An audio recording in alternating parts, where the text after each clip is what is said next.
Night falls upon forgotten caravan routes, where wind sighs through ruined markets, and the stars themselves seem to guard the silence. Once, merchants walked these paths with trepidation, carrying silk and spice, amber and gold. Yet they did not walk alone. Invisible hands of gods moved beside them, Hermes whispering in the dark, Mercury guarding the coin, Anubis weighing the scales of fate. Trade was not only an exchange of goods, but a covenant with the unseen. Myths clothed roads in protection, turning peril into pilgrimage. For in a world where distance devoured the weak, merchants required gods not merely as faith, but as shield. Every bargain, every journey, every silence at night was under divine watch. And still their echoes whisper, gods walk the roads we think are ours. The crossroad was more than earth beaten into paths. It was a threshold where fate split into countless directions. To stand there was to feel uncertainty pressing like a hand upon the chest, for no road promised safety. In that trembling pause, the Greeks believed Hermes walked unseen. He was not king nor soldier, but messenger and guide, trickster and protector, guardian of roads and merchants. His statues, simple pillars crowned with a head, marked the crossroads, silent reminders that the traveler was not alone.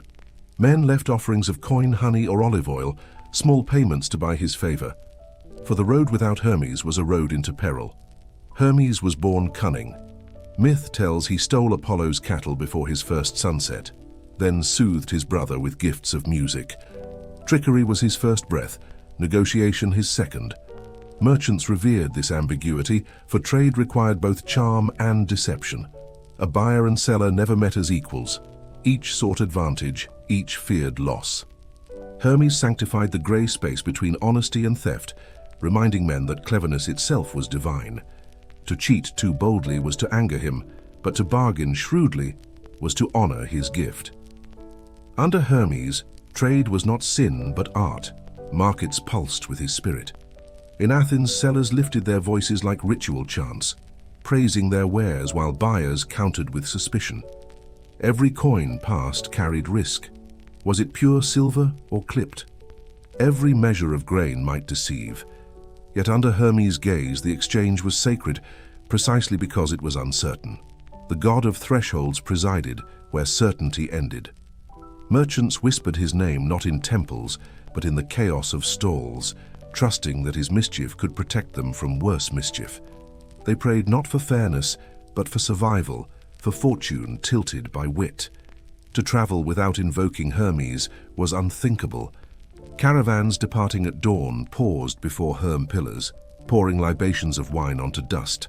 A child's voice might recite a prayer, trembling with the weight of miles ahead. Roads in Greece were dangerous. Bandits hid among rocks. Storms rose without warning. Strangers carried unknown intentions. Hermes was the unseen companion who could twist danger into opportunity, mislead robbers, soften the heart of customs guards, or whisper escape into the mind of a desperate merchant. He was the god of the in-between, neither wholly honest nor wholly deceitful, but always present at the threshold of risk. The crossroad was his altar, because it was the image of choice. Merchants, pilgrims, and wanderers knew that each path taken closed another forever. At such moments, they longed for a guide who could see farther than human eyes. Hermes embodied that vision, not as certainty but as improvisation. He did not erase danger, he taught survival. This principle, adaptability, cunning, quickness of thought, was not merely myth, but necessity. On roads stretching into unknown lands, cleverness was shield and sword alike. Hermes did not promise safety. He promised the chance to escape ruin. Nightfall intensified this reliance. Roads emptied into silence, lanterns flickered weakly, and the dark seemed alive with threats. Yet merchants told themselves that Hermes' sandals, swift and winged, moved silently beside them. Some placed small carved stones in their packs, marked with his symbols, believing they glowed unseen against danger. In the uncertainty of night, the trickster's presence felt more real than any guard with spear. For a guard could be killed, Hermes could not. His ambiguity was his strength. He was thief and protector, liar and guide, guardian of both gold and life. Thus began the journey of trade under divine protection, uncertain, perilous, but never alone. The god of thresholds walked the roads, laughing softly, reminding men that cunning was not shame, but survival. The first law of commerce was not wealth, nor tribute, nor empire. It was wit, Hermes' gift to those who dared to walk the uncertain paths of the world. Hermes was never a god of temples alone. He was a god of footsteps. His presence was felt in dust rising from the sandals of merchants, in the creak of wagons, in the clink of coins exchanged in shaded courtyards. Where Apollo represented order and law, Hermes represented fluidity, the art of slipping through cracks, of navigating chaos rather than conquering it. For merchants, this was divine reassurance. They did not control storms or kings, but they could learn to adapt, to weave through uncertainty like Hermes himself weaving through the world. Greek myths describe Hermes as the only god free to travel between realms, Olympus, Earth, and even Hades. This freedom resonated deeply with traders, for they too crossed boundaries forbidden to others. A farmer might never leave his valley, but a merchant carried olive oil to Egypt, linen to Syria, wine to Italy. To live as a merchant was to live between worlds, never rooted, always moving. Hermes sanctified this life of thresholds, showing that the in-between was not curse but blessing. In his footsteps, wandering became sacred, uncertainty became destiny. Caravans moved like living rivers, flowing across landscapes hostile and strange. Each stop at a village or shrine became an opportunity for ritual. Offerings to Hermes were simple but heartfelt: a loaf of bread, a splash of wine, a handful of figs. These gestures acknowledged that trade was not merely economic, but spiritual, a dialogue between mortals and the unseen. Merchants believed Hermes rewarded those who honored him with clever escapes, sudden opportunities, or unexpected allies. His aid was rarely straightforward, but in the trickster's humor lay protection. Markets carried this aura of divine play. Bargaining itself became ritual, a kind of dance where each side invoked Hermes' wit. To haggle was not insult, but homage to the god of exchange. Words, gestures, and silences became offerings, each one testing the other's cunning. The weight of silver in the hand, the gleam of pottery in the sun, the laughter shared after a bargain struck, all of it belonged to Hermes' domain. The myth taught that trade was not cold calculation. It was theater, improvisation, performance. Every market was his stage, every bargain his prayer. Travelers told stories of Hermes appearing in disguise, as a beggar offering advice, as a child pointing toward a hidden path, as a stranger who distracted thieves at the crucial moment. Whether these tales were truth or invention mattered little. They revealed the psychological need to believe that wit could take human form. In a world where chance ruled, belief in Hermes transformed randomness into reassurance. Merchants could endure hardship if they felt a god walked beside them, clever enough to outwit danger on their behalf. Faith in Hermes was not certainty, but hope shaped into story. The Romans inherited Hermes under the name Mercury, and his role deepened. Mercury's temples were built not only in cities but at crossroads, bridges, and markets, liminal spaces where choice and exchange intersected. Roman merchants carried amulets inscribed with his symbols, trusting in his speed and cunning. They believed Mercury's presence infused contracts with unseen weight, ensuring that even if men betrayed their word, the god himself would balance accounts. For traders, this was more than superstition. It was survival. A contract sworn under Mercury's eye bound not just two men but two souls before the divine. Night after night, caravans rested in the wilderness, their fires small islands of light in vast darkness. In such hours, Hermes was invoked in whispers. His laughter was imagined in the rustle of leaves, his sandals in the shifting of shadows. To believe he was there was to ease the gnawing fear of unseen dangers. Each merchant closed his eyes, knowing that tomorrow's path was uncertain, but that Hermes, cunning, mischievous, and swift, might yet turn peril into passage. The trickster's gift was never safety, but possibility, and in that fragile gift lay hope enough to continue. The true power of Hermes lay not in strength but in presence, a sense that no road was entirely empty, no danger entirely hopeless. Merchants prayed not for smooth passage, but for clever outcomes. If robbed, let the thief overlook one hidden pouch. If storms struck, let the waves carry them to some unexpected harbor. Hermes was never perfection, he was improvisation. His gift was the art of turning loss into survival, of bending misfortune into strange advantage. This is why merchants revered him, for their lives were not battles of conquest, but dances with uncertainty. Stories of Hermes' interventions multiplied across the centuries. One tale told of a caravan stalked by bandits. A sudden gust blew dust into the raiders, eyes allowing escape. Another spoke of a merchant who, lost in the hills, followed a bird and stumbled into a hidden path that led him to safety. Whether true or myth, these stories kept the road alive with hope. Hermes' trickster nature made such miracles believable. Chance itself was his language, coincidence his signature. Merchants carried these tales as talismans, proof that wit and faith together could outmaneuver fate.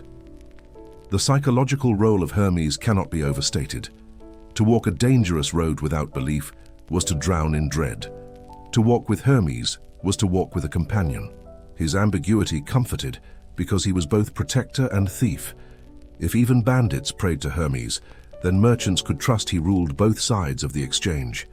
He was balance in chaos, neutrality in conflict. His presence suggested that trade itself, with all its risks and bargains, was not merely tolerated by the gods, but celebrated as divine theater. To sell, to buy, to survive, all belonged to him. When roads shifted from Greece to Rome, from Rome to Byzantium and beyond, Mercury's symbols followed. Crossroads still bore his marks, markets still whispered his name. In medieval Europe, long after temples had crumbled, travelers carried charms invoking him.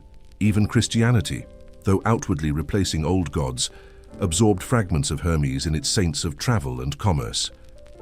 The figure of the clever protector endured because the need endured. Merchants in every age required reassurance that wit and adaptability were sacred, that cunning was not sin but shield. Hermes, though renamed, remained eternal. In the stillness of night, after markets closed and roads hushed, merchants often sat by dwindling fires, remembering the god of thresholds. They knew wealth was fleeting, roads perilous, empires mortal.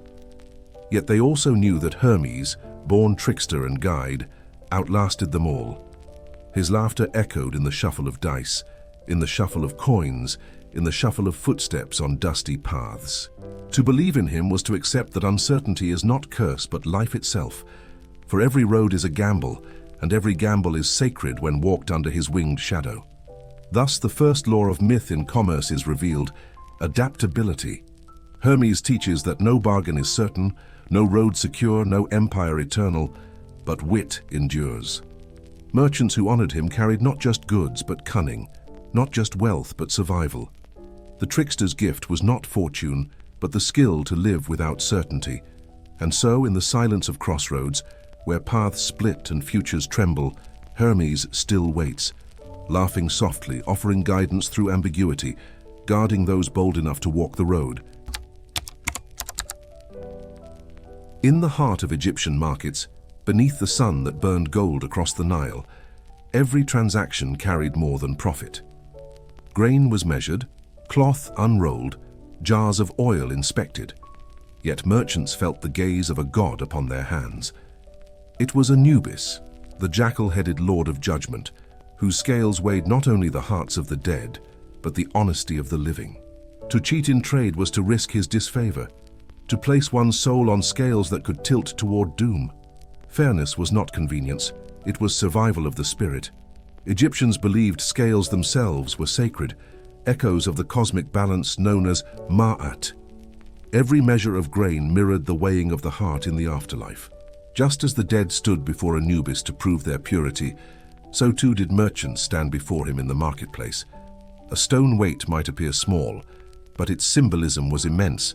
To tamper with it was to tamper with eternity. Fraud was not merely crime, it was cosmic imbalance, rebellion against the order that held the world together. Merchants approached their stalls with ritual precision. Before opening for trade, Some poured libations to local shrines, asking Anubis to keep their scales honest. Buyers, too, invoked him when coins changed hands. The hum of markets thus carried a sacred undertone, each deal shadowed by the jackal god's silent watch. This spiritual presence made commerce more than exchange. It was judgment enacted in every measure. The weight of grain became weight of truth, and truth itself was currency. Yet the temptation to deceive never vanished. Greed whispered louder than devotion. Merchants clipped coins, hollowed jars, mixed dust with grain. Customers watched scales with sharp eyes, wary of fraud hidden in gestures. Anubis stood at the center of this tension, embodying both fear and fairness. His myth revealed the psychological battle every trader faced, the struggle between profit and integrity, gain and justice. To cheat was to prosper briefly, but risk eternal punishment. To trade fairly was to align with Ma'at, to walk beneath divine approval. Stories spread of merchants who cheated and suffered. One tale told of a man who sold false grain. When he died, his heart outweighed the feather of truth, and Anubis cast him into oblivion. Another spoke of a trader who kept his scales honest despite hardship. In death, his soul passed swiftly through judgment. Such stories shaped conduct more powerfully than law. Markets were policed not only by officials, but by myth, by the fear that Anubis's scales awaited every deceit. Myth was law sharper than swords, binding conscience where human eyes could not. For travelers along the Nile, this principle extended beyond markets. Caravans weighed their goods before departure, each measure accompanied by prayers to Anubis. To lose balance, in weight, in honesty, in fairness, was to invite misfortune on the journey. Balance meant survival, imbalance meant ruin. Thus, Anubis was more than a funerary god. He was guardian of trade itself, his scales echoing in every transaction. Merchants moved with this awareness, knowing that their survival lay as much in honesty as in cunning. The law of Anubis remains clear. Fairness is sacred, fraud is peril. The myth framed commerce as moral arena, where every measure was weighed by unseen hands. To live by his scales was to trade with confidence, to defy them was to gamble with eternity. In the shadow of the jackal god, markets became temples, and the act of weighing grain became ritual of cosmic truth. Markets along the Nile were oceans of sound. Donkeys braying, children shouting, jars clinking, sellers praising their wares with voices lifted high. Yet amid this clamor, eyes always turned toward the scales. A simple balance, wood and rope and stone, bore the weight of eternity. To cheat them was to invite not just anger from men, but judgment from gods. Priests reminded traders that Anubis's ears were sharp as the jackal's, his eyes keen in every corner. Silence fell whenever disputes arose, for the scales were sacred court, and the verdict was divine. In villages, elders told cautionary tales to children who dreamed of trade. They spoke of dishonest sellers who flourished briefly, their stalls bright with silver, only to meet ruin when floods destroyed their stores or when illness carried them away. Such calamities were explained not as chance, but as Anubis's judgment. Balance ignored meant balance restored by force. Conversely, stories praised those who endured hardship yet kept their scales true. Their descendants were said to thrive, their names carried with honor. Myth became moral inheritance, shaping how each generation stepped into the market. Temples too played a role in embedding this law. Priests oversaw rituals where merchants offered part of their profits in gratitude for Anubis's guardianship. These offerings were less about taxation than about maintaining sacred equilibrium. To give back was to restore balance, to ensure scales weighed not only goods but conscience. Traders might carve jackal symbols upon their weights, inscribing their stalls with subtle signs of devotion. Each gesture whispered to customers, "Here the god of balance is honored, here the scales are true." Faith became advertisement, myth became trust. Travelers from foreign lands encountered this reverence with wonder. Greeks arriving in Egyptian markets marveled at how merchants invoked gods at every exchange. To them, trade was cunning and contract. To Egyptians, trade was cosmic ritual. A Greek merchant might haggle fiercely, yet even he softened before the weight of Anubis's myth. Over time, these beliefs traveled outward, shaping foreign customs as well. Myth, like trade itself, became an export, crossing borders with the same inevitability as spices and grain. The scales of Anubis stretched beyond Egypt. Their balance felt in lands where his name was barely known. But myth was not only shield, it was test. Some merchants learned to use the fear of Anubis to manipulate. They displayed symbols, swore oaths and claimed fairness, while secretly hollowing jars or adjusting measures. Customers trusted the divine imagery, only to discover deceit too late. Such hypocrisy revealed the trickier side of belief. Myth could be exploited even as it protected. Yet here too the law endured. When fraud became too bold, communities revolted, reputations shattered, and dishonest men lost more than they gained. Even in corruption, balance returned, as though Anubis's hand reached unseen to tip the scales back toward truth. The psychological comfort of these myths was immense. A lone merchant, frightened of rivals stronger or wealthier, could whisper Anubis's name and feel steadied. He might be outnumbered in argument, yet with the god of balance as witness, he felt his honesty carried weight beyond words. Belief transformed fear into courage. Fraud might bring silver, but honesty brought dignity, and dignity was wealth of another kind. This spiritual calculus shaped decisions far more deeply than coin alone. Thus, Anubis's law spread like shadow across Nile and desert alike. Fraud is fleeting, fairness eternal. Merchants accepted that deception might glitter briefly, but its cost was ruinous. Fairness, though slow, aligned with the rhythm of the gods, ensuring survival beyond a single market day.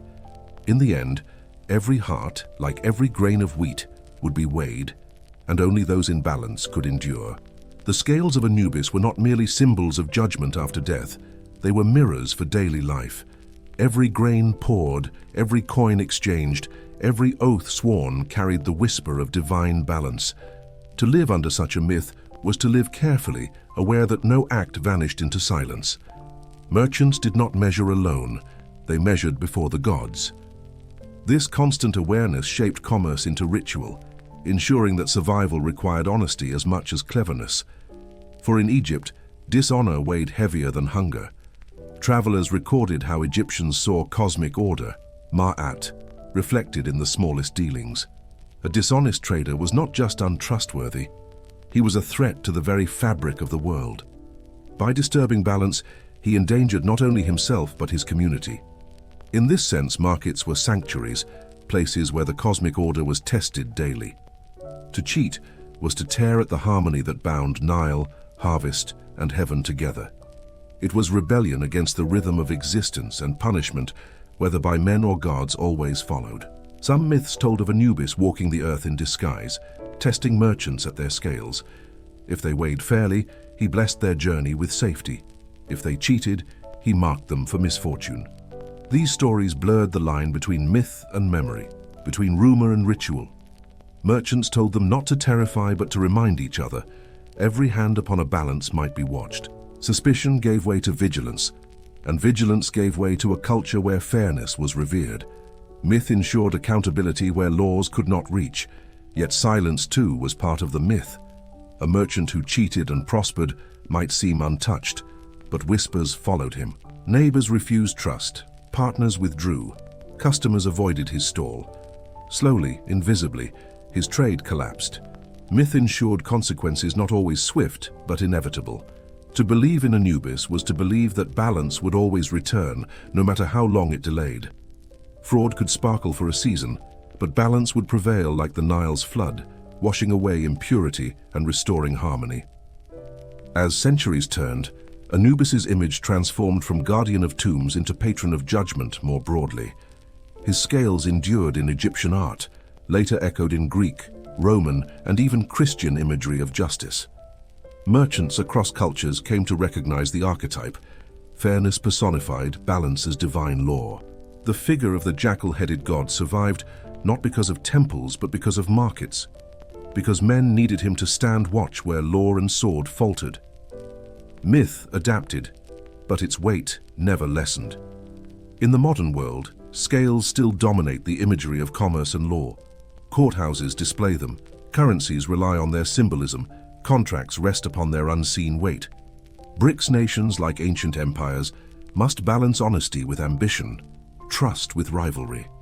Anubis lingers invisibly in this balance, reminding that fraud corrodes faster than conquest. His law remains. Fairness sustains, dishonesty destroys. Just as the Nile's floods renewed the land, so does honesty renew trust, the soil upon which all trade depends. Thus the second law of myth in commerce is revealed: balance. Anubis teaches that trade is judgment, that every bargain is weighed beyond mortal eyes. Fraud may glitter, but fairness endures. The jackal god walks still in silence, his scales gleaming in markets ancient and modern alike, ensuring that the weight of truth forever outweighs the feather of deceit. The dawn of writing was not poetry or prayer, but debt. Clay tablets, pressed with wedge-shaped signs, recorded sacks of grain, jars of oil, flocks of sheep owed and promised. To the Sumerians, this act was not mundane but sacred, overseen by Nisaba, goddess of writing and accounts. She was depicted with a stylus in hand, seated upon a throne of reeds, her presence sanctifying every line etched into clay. Merchants believed that by recording trade under her watch, agreements became more than words between men. They became covenants, witnessed by the divine. Markets of Mesopotamia were alive with her influence. Scribes sat at the edges of stalls, clay tablets drying in the sun as contracts took shape. A farmer selling barley did not merely speak. He summoned a scribe who pressed symbols into clay while invoking Nisaba's blessing. These records were durable as stone, binding as oaths, heavy with divine authority. To defy them was to defy the goddess herself. The ledger was thus no longer mortal memory. It was cosmic witness, preserving truth against the erosion of time and deceit. Merchants embraced this innovation as shield and sword. Before writing, promises faded like wind, broken easily, remembered falsely. With Nisaba's ledger, fraud became perilous. A contract bore weight beyond argument, beyond denial. Buyers and sellers alike believed the goddess stood within those tablets, her stylus poised to punish dishonor. Myths whispered that those who broke contracts fell to ruin, their caravans lost in desert storms, their houses crumbling into dust. Whether truth or coincidence, these tales gave the ledger authority sharper than any soldier's spear. Writing transformed trade into permanence. A caravan could leave Ur carrying not only goods but promises, their terms etched into clay and sealed with divine marks. Months later, upon return, the same tablets ensured memory remained unbroken. The ledger became extension of trust across distance and time. Merchants no longer feared forgetfulness, for Nisaba's hand preserved every word. The myth thus elevated writing from craft to miracle, the ability to bind future to present, to hold men accountable beyond the moment of speech. At night, in the flicker of lamplight, scribes recited their prayers to Nisaba. They saw themselves not as mere recorders, but as priests of commerce, guardians of the invisible cords binding men together. Each line pressed into clay was ritual, each tablet altar. Merchants watched with reverence, aware that these marks outlasted memory, outlasted life itself. To entrust one's word to clay was to entrust it to eternity. This reverence gave writing its sacred aura, one that still clings to contracts and ledgers even in modern courts. The goddess of grain and stylus ensured commerce itself was inscribed in heaven. The psychological relief was profound. A lone merchant fearing betrayal could sleep, knowing his agreement was not fragile air but divine inscription. The presence of Nisaba turned anxiety into calm, mistrust into confidence. Fraud could still exist, but it no longer thrived unchecked. The goddess balanced uncertainty with certainty, chance with permanence. She whispered that trade was not gamble alone, but order, that memory itself could be captured, preserved, sanctified. This gift allowed civilizations to grow, for roads of trust are built not only from stone, but from words immortalized. Thus the third law of myth in commerce is revealed: record. Nisaba's ledger shows that trade requires more than speech. It requires permanence sanctified by faith. Contracts are not only human agreements, but sacred bonds, overseen by divine witness. In every written word, myth survives, reminding that promises hold weight not because men remember, but because gods remember for them. Clay tablets dried in courtyards like rows of silent guardians. Each bore marks that looked like reeds, wedges, or tiny stars, yet to merchants they were voices made permanent. A contract could not vanish with breath, nor twist with memory. It endured as stone endures. This endurance was mythic in itself, for to inscribe was to resist time. Nisaba was praised not only as goddess of writing, but as preserver of truth against decay. To the Sumerians, her ledger was a shield against oblivion, a way to ensure that human promises did not dissolve like dust in wind. Caravans carried these tablets with reverence. Packed alongside jars of oil or baskets of dates, they traveled as sacred objects, sometimes sealed in clay envelopes, stamped with cylinder seals depicting gods and beasts. The contracts themselves became icons. A merchant who broke such a seal felt the weight of the divine watching. To betray a contract was to risk curses that stretched beyond a single life. Fathers warned sons, "Dishonor the ledger, and the goddess will darken your line." Myth turned fragile clay into thunderous law, binding men more tightly than soldiers ever could. The scribes themselves were intermediaries of power. Sitting cross-legged, stylus in hand, they pressed words into clay with gestures that felt ritualistic. To outsiders, their work looked monotonous. To insiders, it was sacred theater. Merchants leaned in silence, watching as their lives and fortunes became marks in earth. When the scribe lifted his stylus, the moment was heavy, as though destiny itself had been written. The scribes invoked Nisaba with murmured prayers, ensuring that each line was not only accurate but blessed.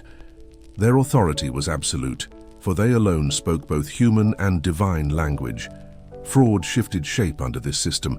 Deceit no longer thrived in broken promises, but in false records. Some tried to bribe scribes to alter weights, to record debts never owed. Yet even here myth intruded. Stories spread of scribes struck blind, their hands withered, their families cursed. The fear of divine punishment restrained corruption where human oversight faltered. Myth protected the ledger from within, surrounding it with aura of danger. To tamper with Nisaba's words was to touch fire. The clay was fragile, but the goddess made it unbreakable. Foreign merchants marveled at this devotion. Traders from Anatolia or the Indus Valley described contracts that felt more like liturgies. In their own lands, words could be denied, but in Mesopotamia, clay spoke with divine weight. Over time, the practice spread outward, carried along trade routes as surely as grain and textiles. Writing itself became export, sanctified by myth, expanding into cultures that adapted it to their own gods. The ledger of Nisaba became foundation for empires, binding not only goods but faith in permanence. Myth had transformed ink and clay into instruments of civilization. The psychological comfort of these records was profound. A merchant preparing for a long journey could touch his contract and feel assurance.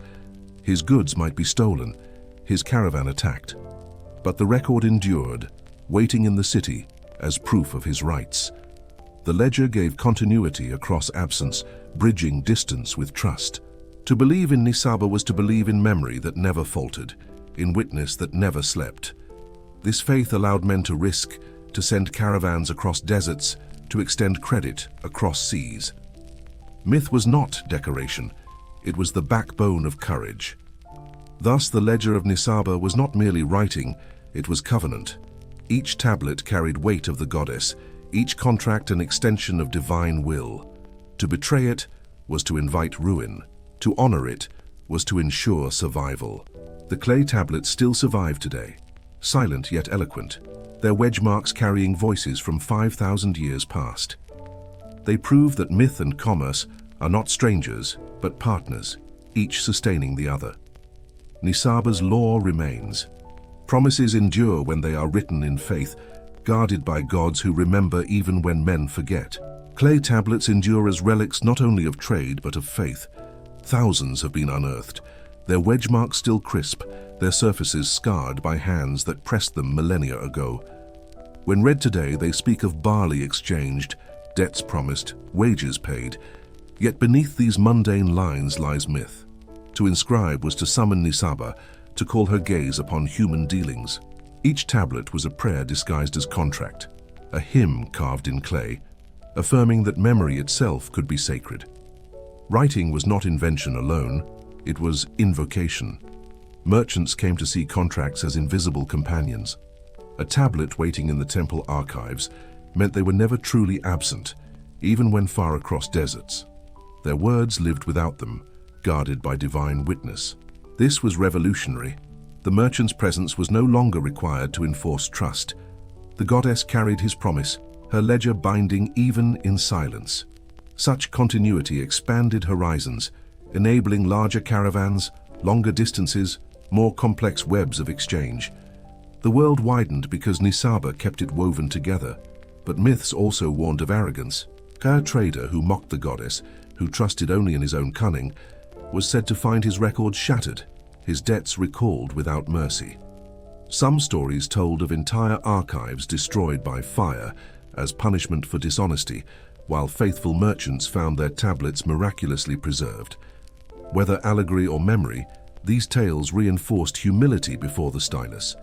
Men were reminded that writing was not theirs alone, it was gift on loan from the divine. To betray it was to risk annihilation not just of fortune, but of name itself. Communities too were shaped by this faith. Cities prided themselves on their archives, storing thousands of tablets in neat rows. These were not only records but symbols of legitimacy, proof that their markets were under divine order. To attack such archives was sacrilege, to protect them was duty. War often destroyed temples, yet invaders sometimes spared archives, fearing the curse of Nisaba upon those who scattered her words. Thus the goddess's power extended even into conquest, her stylus marking victors and victims alike. The psychological depth of this myth is timeless. Even today, contracts carry the aura of permanence, their signatures heavy with unseen authority. We may speak of law, not gods, but the feeling endures. A signed word is more than ink. It is obligation sanctified. In this continuity, Nisaba lives on. Every ledger, every balance sheet, every treaty whispers her legacy. Though forgotten as goddess, she persists in the weight we still give to records. Myth has not vanished. It has only changed its name. Thus, the third law of myth in commerce is revealed: permanence. Writing turns speech into stone, promise into covenant, memory into eternity. Nisaba's ledger shows that trade thrives only when men believe their words can outlast them. Clay tablets crumble, yet their fragments still carry voices across 5 millennia. They remind us that the first contracts were not merely human inventions, but sacred bridges, binding mortals to gods and to each other. And as long as we honor written word, we walk still under Nisaba's gaze. The sea was both promise and peril, a mirror of heaven yet a mouth of death. Merchants who stepped onto ships felt the weight of uncertainty heavier than any cargo. Waves lifted their hopes and threatened their lives in the same breath. For them, Poseidon, god of the deep shaker of the earth, was no distant deity but constant companion. His moods determined profit or ruin, calm passage or sudden grave. To sail without invoking him was unthinkable, for the sea belonged to him and he demanded his due. Rituals before departure became sacred necessity. Captains poured wine into the water, whispering prayers that the waves would cradle rather than devour. Some cast small animals or even trinkets of silver into the surf as offerings. Merchants carried amulets carved with tridents or dolphins, symbols meant to soften Poseidon's wrath. The ship itself was often blessed with sacred words, its mast anointed, its prow kissed with libations. These acts did not guarantee safety, but they gave courage, turning helplessness into dialogue with the divine. The unpredictability of the sea mirrored the unpredictability of trade. A storm could scatter fleets, sink fortunes, erase lifetimes of labor in a single night. Yet it was this very danger that gave the sea its sacred aura. To cross it was to gamble with the gods, and to return was to feel reborn. Sailors told tales of Poseidon rising in storms, his trident striking waves into mountains, his horses galloping across foam. These myths gave form to terror, transforming chaos into presence. Better to believe in a god's anger than in meaningless ruin. Merchants often swore that Poseidon's favor could be felt in sudden calm. A ship tossed for days might find the sea still at dawn, as though the god's hand had lifted. Survivors gave thanks in temples, hanging anchors or broken rudders as votive offerings. Ports became museums of gratitude, walls lined with fragments of wrecks spared by miracle. Each relic told the same story. Trade survived not only through skill, but through divine mercy. The market's riches glittered with salt, each coin echoing prayers whispered against the roar of waves. But Poseidon was no gentle guardian. He was capricious, demanding respect yet never promising fairness. A devout captain could perish as swiftly as a careless one. This harshness shaped the psychology of merchants. They learned humility, caution, and reverence. The sea could not be mastered, only appeased. To believe otherwise was hubris, punished with shipwreck. Thus, Poseidon's myth preserved balance, reminding traders that ambition without humility courted ruin. Profit required submission, a willingness to bow before the mysteries of the deep. Night voyages were most haunting. Darkness erased horizon, and sailors felt suspended between sky and abyss. Stars guided their course, yet every shadow seemed alive, every gust a divine breath. Stories of sea monsters, whirlpools, and ghostly apparitions blended with Poseidon's myth, blurring fear and faith. In such hours, even hardened merchants whispered prayers, gripping charms as if gripping life itself. To endure night at sea was to live within myth, each wave a reminder of gods unseen. Thus, the fourth law of myth in commerce is revealed: risk. The sea demanded faith, humility, and offering. Poseidon's tempest taught that fortune is never free, that every journey carries danger sanctified by myth. Merchants survived not by denying peril, but by embracing it, transforming fear into ritual and ritual into resilience. The harbor was the threshold where land ended and uncertainty began. Merchants felt it in the salt air, in the creak of timbers, in the restless surge of waves. Even before sails unfurled, the sea announced itself as realm of Poseidon. His temples often stood at these edges, guardians of the boundary. Sailors poured libations there, asking the god's trident to part waters gently rather than split them in rage. The harbor was not only a place of commerce but of prayer, where trade and faith blurred as seamlessly as sky and sea at dawn. Voyages themselves unfolded like living rituals. At each sunrise, offerings of bread or wine were cast into the foam. At each storm, prayers rose louder than thunder. Captains, though pragmatic, held fast to these traditions, for discipline alone could not master chaos. Sailors claimed to see omens in dolphins swimming near or in sudden stillness of wind. These signs were read as Poseidon's mood, his silent verdict upon their voyage. Even the most rational merchant bent to this rhythm, for to defy the sea's god was to risk not only fortune, but soul. Myths of Poseidon's wrath traveled as swiftly as ships. Tales told of kings punished for arrogance, of Minos whose hubris brought ruin, of Odysseus whose journey stretched decades under divine anger. These stories warned merchants that no man, however clever, could mock the sea. Arrogance was always repaid with loss. The lesson was clear. Humility was not weakness but shield.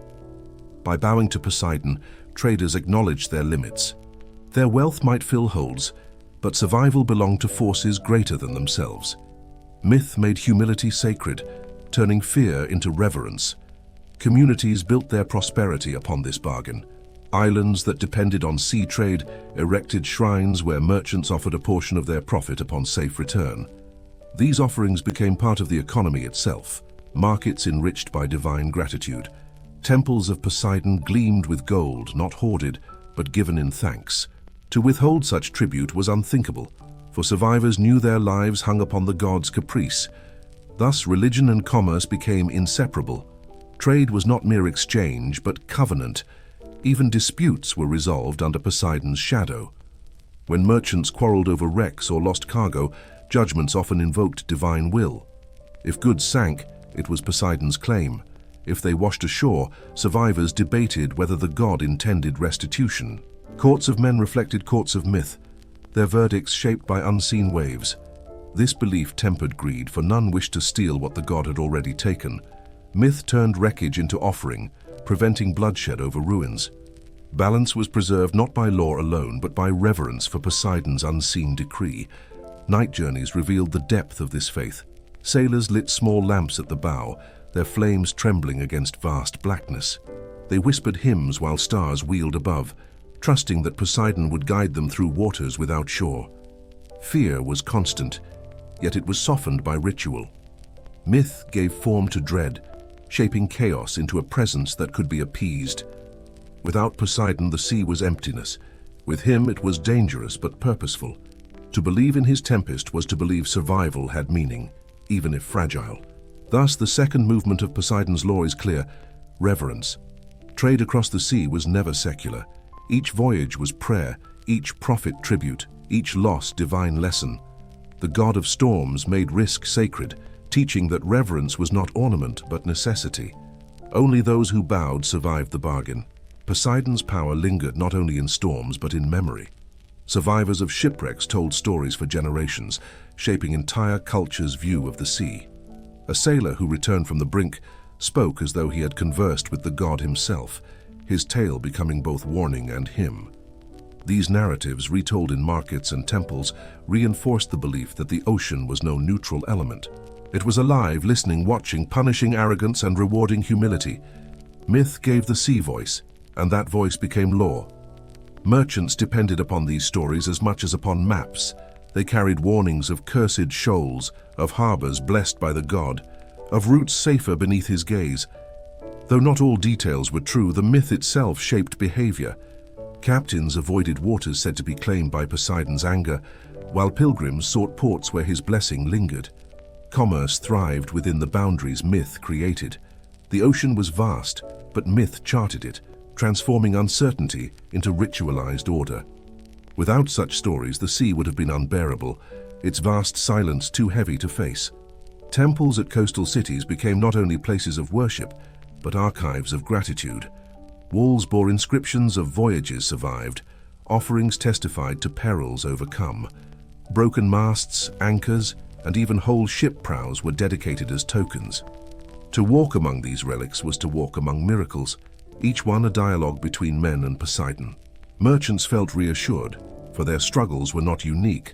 Others had faced the tempest and endured. The temple was not only a place of prayer but of memory, preserving the rhythm of risk and survival. Yet the god's ambiguity never faded. For every temple filled with gratitude, there were stories of prayers unanswered, of fleets swallowed without trace. Poseidon's bargain was never fairness. It was chance clothed in divinity. Merchants accepted this paradox, for it mirrored trade itself. Profit and loss inseparable, fortune always uncertain. Myth gave them language to endure the cruelty of chance, to frame disaster not as emptiness but as divine will. Even ruin could be born if it belonged to Poseidon's hand. The god gave meaning to loss, and meaning softened despair. Modern seas echo with engines rather than oars, yet Poseidon's law remains. Ships still vanish in storms, ports still tremble at blockades, oceans still remind humanity of its fragility. Rituals have changed, prayers replaced by insurance, offerings by contracts, yet the psychology endures. We still whisper to the sea, though we call it risk management. The myth of Poseidon survives in our reverence for oceans, in our awe before storms, in our acknowledgement that trade across water is never truly safe. The god may be hidden, but his trident still strikes waves in silence. Thus the fourth law of myth in commerce is revealed, the divine bargain. Trade across seas is never profit alone but covenant with uncertainty. Merchants learn to honor risk, to transform dread into reverence, to give before they gained. Poseidon demanded humility, and through humility, survival was won. His tempest lingers, not only in waves but in the psyche of every trader who dares to cry. Wealth gleams, but it is never neutral. To the ancients of India, prosperity was not hoarded gold nor swollen granaries alone. It was a current, flowing like river, nourishing when honored, destructive when misused. At the heart of this vision stood Lakshmi, goddess of fortune seated upon a lotus, her hands pouring streams of coins and blessings, To invoke her was to ask not for greed, but for balance, wealth as harmony, not as hunger. Merchants lit lamps to her image before opening their stores, believing her radiance would transform commerce into blessing. Markets glowed with this ritual. In bazaars, merchants arranged fresh flowers and flickering lamps near her likeness, small shrines nestled among bolts of cloth and baskets of spice. Customers too bowed briefly, acknowledging that exchange was not transaction alone, but sacred act under her gaze. The fragrance of incense mingled with the scent of turmeric and sandalwood, binding commerce and devotion into one rhythm. Wealth was thus lifted beyond calculation, sanctified as part of divine order. To cheat or exploit was to risk not merely profit, but her withdrawal, leaving the stall in shadow. Lakshmi's mythology made clear distinction between prosperity and greed. True wealth flowed outward, enriching family, community, and guest alike. False wealth clung tightly, corroding heart and fortune together. Stories told of kings who hoarded, only to find their treasuries cursed, their reigns collapsing into famine. By contrast, rulers who honored Lakshmi with generosity saw their realms flourish, harvests abundant, trade routes safe. Merchants absorbed these lessons. Wealth must circulate like water. To dam it selfishly was to invite drought. To let it flow was to invite blessing. Even coins carried her aura. Ancient Indian money often bore symbols of lotus or elephants, animals linked to her power.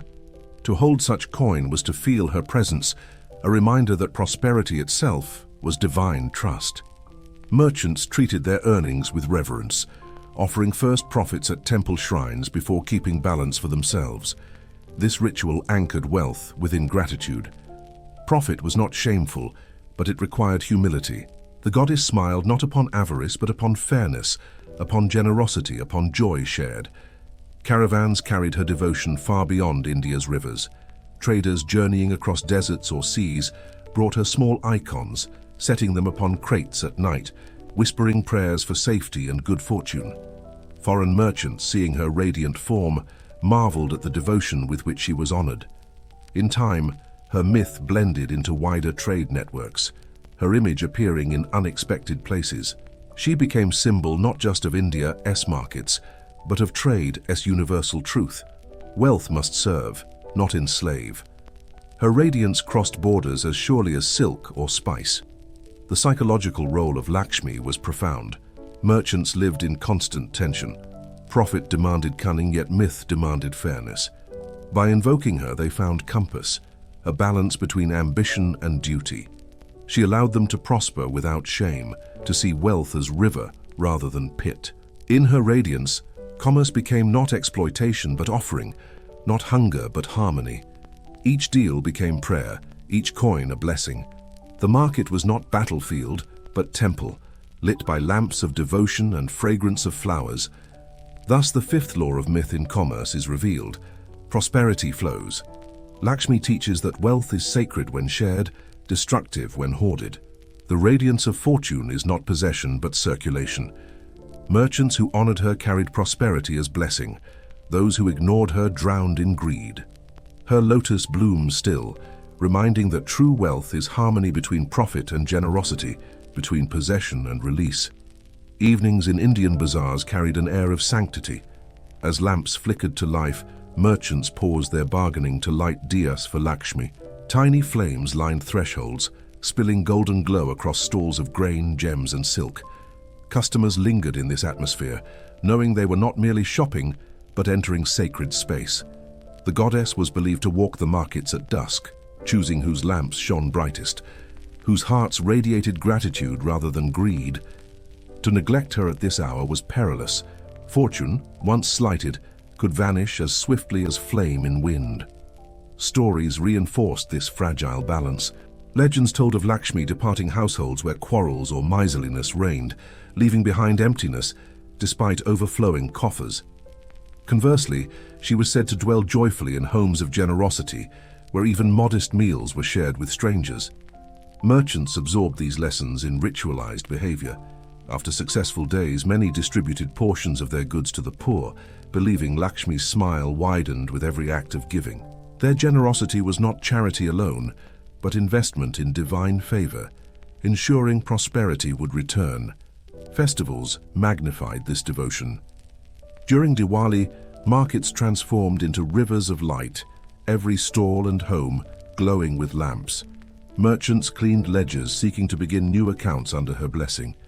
Coins were washed, stalls decorated with marigolds, and prayers rose like incense into the night sky. Business halted not for rest, but for reverence, as though the goddess herself walked among them, her lotus footsteps scattering abundance.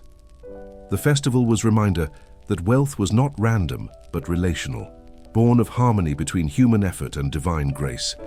The psychology of this devotion cannot be overstated. Commerce, often associated with suspicion and rivalry, here became softened by trust. To invoke Lakshmi was to declare intention for fairness. Customers entering shrines of light felt reassured. Greed would not dominate here. Merchants, too, found calm, their ambition tempered by ritual that demanded generosity.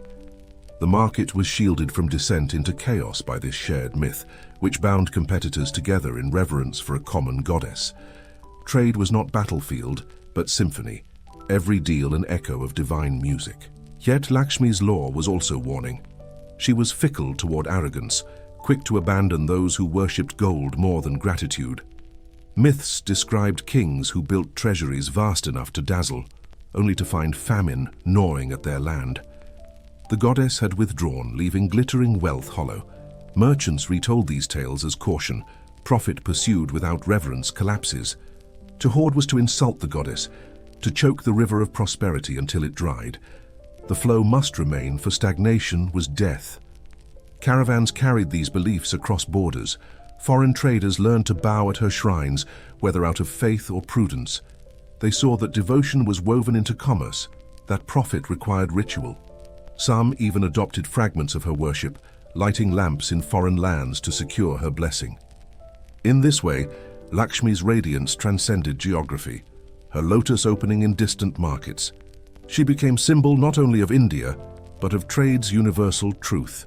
Prosperity is fragile, demanding gratitude, generosity, and constant renewal. Thus, the second movement of her law is revealed: gratitude. Wealth without thankfulness becomes poison. Wealth honored as blessing becomes river.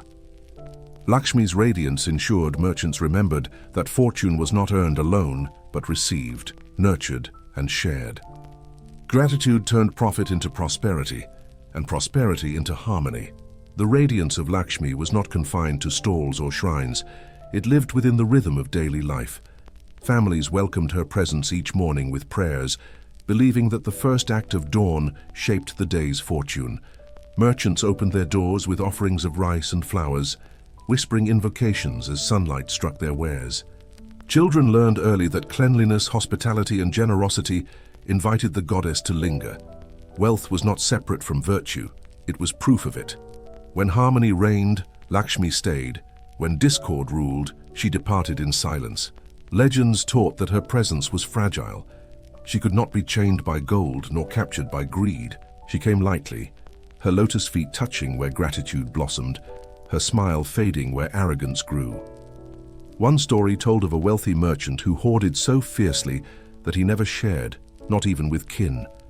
Lakshmi withdrew, and though his vaults brimmed, his health withered, his family splintered, his name forgotten. Wealth without blessing became curse. The tale reminded all that coins could glitter, but remain barren without her grace. Generosity, by contrast, multiplied her favor. A merchant who shared profits with workers, who offered food to the poor, found his trade flourishing beyond measure. Even losses seemed softened, for fortune returned in unexpected ways.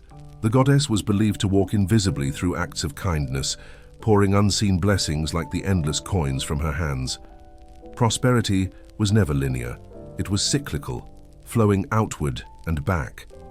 In this cycle, Lakshmi revealed herself not as possession, but as presence. Festivals like Diwali symbolized this flow most vividly. Lamps lit at night were not only invitations but affirmations. Wealth must shine outward. Merchants recorded debts forgiven, new ventures begun, accounts cleansed of bitterness. In the golden light, rivalries softened, neighbors embraced, and trade felt renewed. The goddess, it was said, wandered the streets then, choosing where to dwell for the year ahead. To neglect the lamp was to risk her absence. To honor it was to ensure her radiance filled not only markets, but homes and hearts. Foreign travelers described Indian markets as radiant rivers of light, unlike any they had seen. To them, wealth was often measured in vaults and treasuries, yet here it flowed visibly in devotion. They carried these impressions back to their own lands, where echoes of Lakshmi's worship filtered into new forms of prosperity rites. The goddess myth revealed itself as universal. No society could thrive when wealth was chained to greed, but all could flourish when it was treated as sacred current. Her radiance became archetype of abundance itself. In the modern age, her lesson endures in subtler ways. Nations celebrate prosperity festivals. Homes light lamps, businesses dedicate first earnings to charity.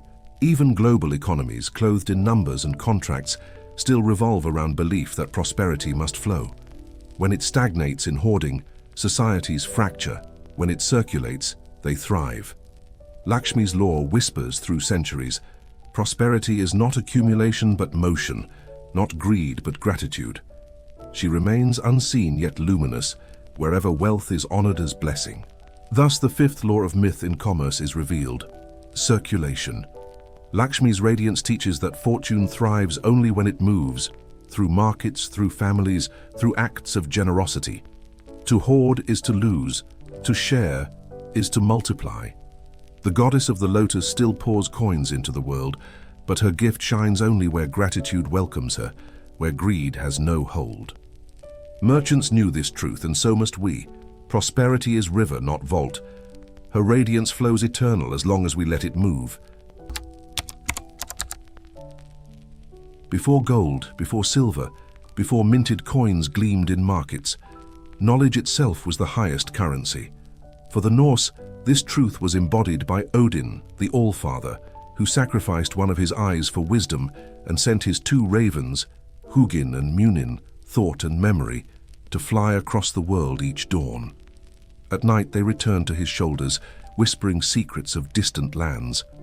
Merchants revered this myth, for their survival too depended on knowledge: which seas were safe, which rulers demanded tribute, which markets hungered for salt or furs. Without information, no cargo could find its worth, no voyage could find its end. The Vikings carved dragon-headed ships and pushed them into uncertain waters, yet it was not only strength of wood or muscle that ensured survival. Rumors carried in taverns, whispers from foreign traders, signs in weather and stars. These guided them more than weapons. They saw Odin's ravens in every scrap of news, every tale of strangers' lands. Knowledge became wings, lifting trade beyond sight. A merchant without news was blind. A merchant with news flew like the raven. The myth taught that information itself was divine gift, as precious as any jewel. Markets became nests for such knowledge. In the bustle of ports, merchants exchanged not only wares, but stories. A handful of silver might buy grain, but a whispered rumor could buy survival. Who had fallen in battle? Which river was blocked by ice? Which lord demanded toll? Each answer was a coin of another kind. To share was to trade, to withhold was to weaponize. Merchants repeated Odin's sacrifice as metaphor. Better to lose an eye than to lose wisdom, for without it, the richest cargo turned worthless in the wrong harbor. Odin's ravens symbolized the dual nature of this currency. Hugin, thought, represented planning, calculation, foresight. Munin, memory, represented experience, record, the lessons of past journeys. Together they balanced merchants' minds, guiding both preparation and remembrance. Traders invoked them before voyages, carving raven symbols into wood, whispering prayers for sharp thought and faithful memory. For a forgotten debt, a misremembered path, a poorly calculated supply could mean disaster. Myth clothed the abstract in feathers, making wisdom visible, tangible, sacred. The psychological comfort was immense. Alone upon endless sea, sailors imagined ravens circling above, bearing them news of unseen shores. At night, as waves groaned against hulls, they whispered invocations to Odin's birds. believing their black wings shielded them. This belief turned terror into companionship. They were not abandoned in emptiness, they were guided by unseen scouts. To sail without faith in knowledge was unbearable. To sail with Odin's ravens was to feel accompanied, even in solitude. Thus the sixth law of myth in commerce is revealed. Knowledge. Wealth is fragile without wisdom, trade worthless without information. Odin's ravens remind that currency is not only coin but counsel, not only goods but guidance. Merchants who honored them gained more than luck. They gained survival. For every journey begins with thought and memory, and only those who cherish both return. The clamor of the marketplace was never just about goods, it was about whispers. A bag of grain might change hands, but alongside it traveled fragments of rumor, each fragment as valuable as coin. Merchants leaned close, exchanging secrets in low tones. The best traders were not those with the heaviest cargo, but those with the sharpest ears. Odin's ravens hovered in every bargain, invisible yet present, reminding that thought and memory fed wealth more than gold. To carry news was to carry invisible treasure. In the Norse sagas, ravens were more than symbols. They were omens. A raven circling above a ship could be read as blessing or warning. Captains released ravens into the sky to find land, their wings scouting horizons when eyes could not. These rituals blurred the line between myth and practice, faith and navigation. The bird's return meant safety. Its absence meant danger. In every wingbeat, sailors heard the echo of Odin's sacrifice, the eye he gave for knowledge. Each flight became metaphor.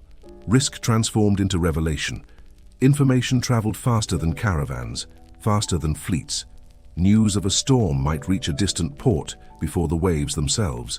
News of a king's death could open or close markets overnight. To merchants, this speed was survival. They told stories of Odin's ravens carrying tidings across the world, their black wings beating swifter than ships. By linking myth to reality, they gave sacred form to their dependence on rumor, gossip, and foresight. Information was fragile, but through myth it became reliable, clothed in divine wings. Yet knowledge was never neutral. Just as coins could be clipped, so too could information be twisted. False rumors destroyed caravans, leading ships astray, collapsing trust. Here the myth carried its warning. Odin feared not losing thought, but losing memory. Forgetfulness was seen as greater danger than ignorance, for to forget lessons was to repeat ruin. Merchants told each other, guard memory as fiercely as gold. Contracts recorded debts, but memories recorded wisdom. To betray memory was to betray survival. Foreign traders admired this emphasis. Arabs, Byzantines, and Slavs who met Norse merchants found them relentless collectors of news. Every tavern became archive, every conversation transaction. To outsiders it seemed obsession, to the Norse it was lifeline. The myth of the ravens gave divine sanction to this hunger. It turned curiosity into reverence, gossip into ritual, foresight into worship. Traders believed they too were accompanied by Hugin and Munin, their own thoughts and memories sharpened by divine example. The psychological effect was profound. Fear of the unknown softened when framed as presence of the ravens. Merchants felt less alone, less blind. They could accept risk, knowing they carried knowledge like wings. Even if storms came, even if fortunes failed, they believed wisdom itself endured, guiding them to rise again. Wealth was fleeting, knowledge was eternal, and in Odin's sacrifice they saw proof that wisdom was worth more than sight. His eye gleamed like reminder. All treasure fades, but knowledge buys survival. Thus the second movement of this law emerges, vigilance. To prosper was to gather, guard, and honor knowledge as currency more sacred than silver. Odin's ravens still whisper this truth. Thought and memory are wealth, no storm can sink, no thief can steal. Knowledge was treasure that multiplied when shared. Around firelit halls, merchants retold voyages, not only to boast but to teach. Tales of shifting shoals, treacherous lords, or hidden harbors became maps etched in memory. Each listener carried fragments onward, passing them to others, until entire networks pulsed with living intelligence. Odin's ravens perched invisibly upon these gatherings, their wings mirrored in the flicker of flame. To speak was to scatter feathers of wisdom, to listen was to gather them. In this way, the road of news stretched farther than any caravan, but myths reminded that knowledge demanded sacrifice. Odin gave his eye, merchants gave their pride. A trader who ignored warnings out of arrogance was said to anger the ravens, who abandoned him to ruin. Stories spread of captains who dismissed counsel only to lose fleets to storms foretold. Conversely, humility invited protection. To listen carefully, to weigh memory, was to align oneself with the divine rhythm of thought and remembrance. The ravens guarded those who honored them with attentiveness, punishing those who mocked their flight. Memory itself became ritual. Merchants trained apprentices by demanding recitation of journeys, prices, and promises. Forgetfulness was failure. Young traders learned to carry mental ledgers as carefully as coin. Myth lent gravity to this practice. To forget was not only mistake, but betrayal of Munin. The raven of memory punished negligence with poverty, rewarded diligence with prosperity. Thus, recollection became sacred duty, transforming training into devotion. Apprentices grew into merchants not by wealth alone, but by memory sanctified. Yet even the wisest feared loss of memory. Odin himself was said to worry more for Munin than Hugin, for without memory thought was rootless. Traders echoed this fear. What good was foresight if the past was lost? What worth were plans if lessons vanished? This anxiety shaped culture deeply, inspiring written contracts, oral traditions, and sagas themselves. By embedding memory into story, community ensured survival. In every tale of voyage, in every saga sung, the ravens flew again, carrying the past into future. Modern echoes remain clear. Nations invest in intelligence networks, companies in data, individuals in archives. We still treat knowledge as currency, though clothed in new garments. Rumors travel at the speed of wires. News shapes markets before ships dock. Memory is stored in machines rather than minds. Yet the law remains. Information is lifeline. Its lost disaster. Odin's ravens perch upon satellites as once upon masts, still whispering that survival belongs to those who honor thought and memory. Thus, the sixth law of myth in commerce is revealed in its fullness. Knowledge is wealth. Goods may rot, coins may rust, empires may fall, but wisdom endures. Hugin and Munin thought and memory still circle the world, returning each night to whisper truths. Merchants who honor them walk wisely, for they carry treasure no storm can sink, no thief can steal, no empire can erase. The ravens remain, black wings bright against twilight, guardians of the eternal currency of survival. Every road was a risk, every journey a wager. Merchants carried not only goods but fear, of bandits in the dark, of storms on the sea, of betrayal in foreign courts. To ease that fear, they turned to sacrifice. Shrines rose at crossroads, by rivers, along mountain passes, silent altars where merchants paused to offer part of what they carried. A loaf of bread, a splash of oil, a lamb's blood spilled into the dust. Each gift was bargained with unseen powers. The gods demanded their share and men complied, believing only offerings could turn peril into passage. These altars were humble yet powerful. Stones stacked by forgotten hands, darkened with ash, scented faintly of old smoke. Travelers recognized them instantly, for they carried the marks of countless prayers. A merchant who ignored such a shrine risked more than his goods. He risked offending the guardians of the path. Ritual became survival. To kneel and pour wine onto thirsty soil was not weakness but wisdom. Sacrifice transformed helplessness into agency, reminding merchants they could negotiate not only with men, but with fate. Myths across cultures affirmed this law. In Greece, merchants whispered to Hermes at Herm pillars, leaving coins to ensure safe passage. In Rome, offerings to Mercury shimmered at gates. In Mesopotamia, travelers poured beer for Nisaba and Inanna before venturing into deserts. In India, merchants lit lamps for Lakshmi and placed flowers at shrines along trade routes. Each act echoed the same principle. Fortune demanded price. To give was to honor balance. To withhold was to tempt ruin. Roads were arteries of commerce, but they were also corridors of ritual. Sacrifice carried psychological depth.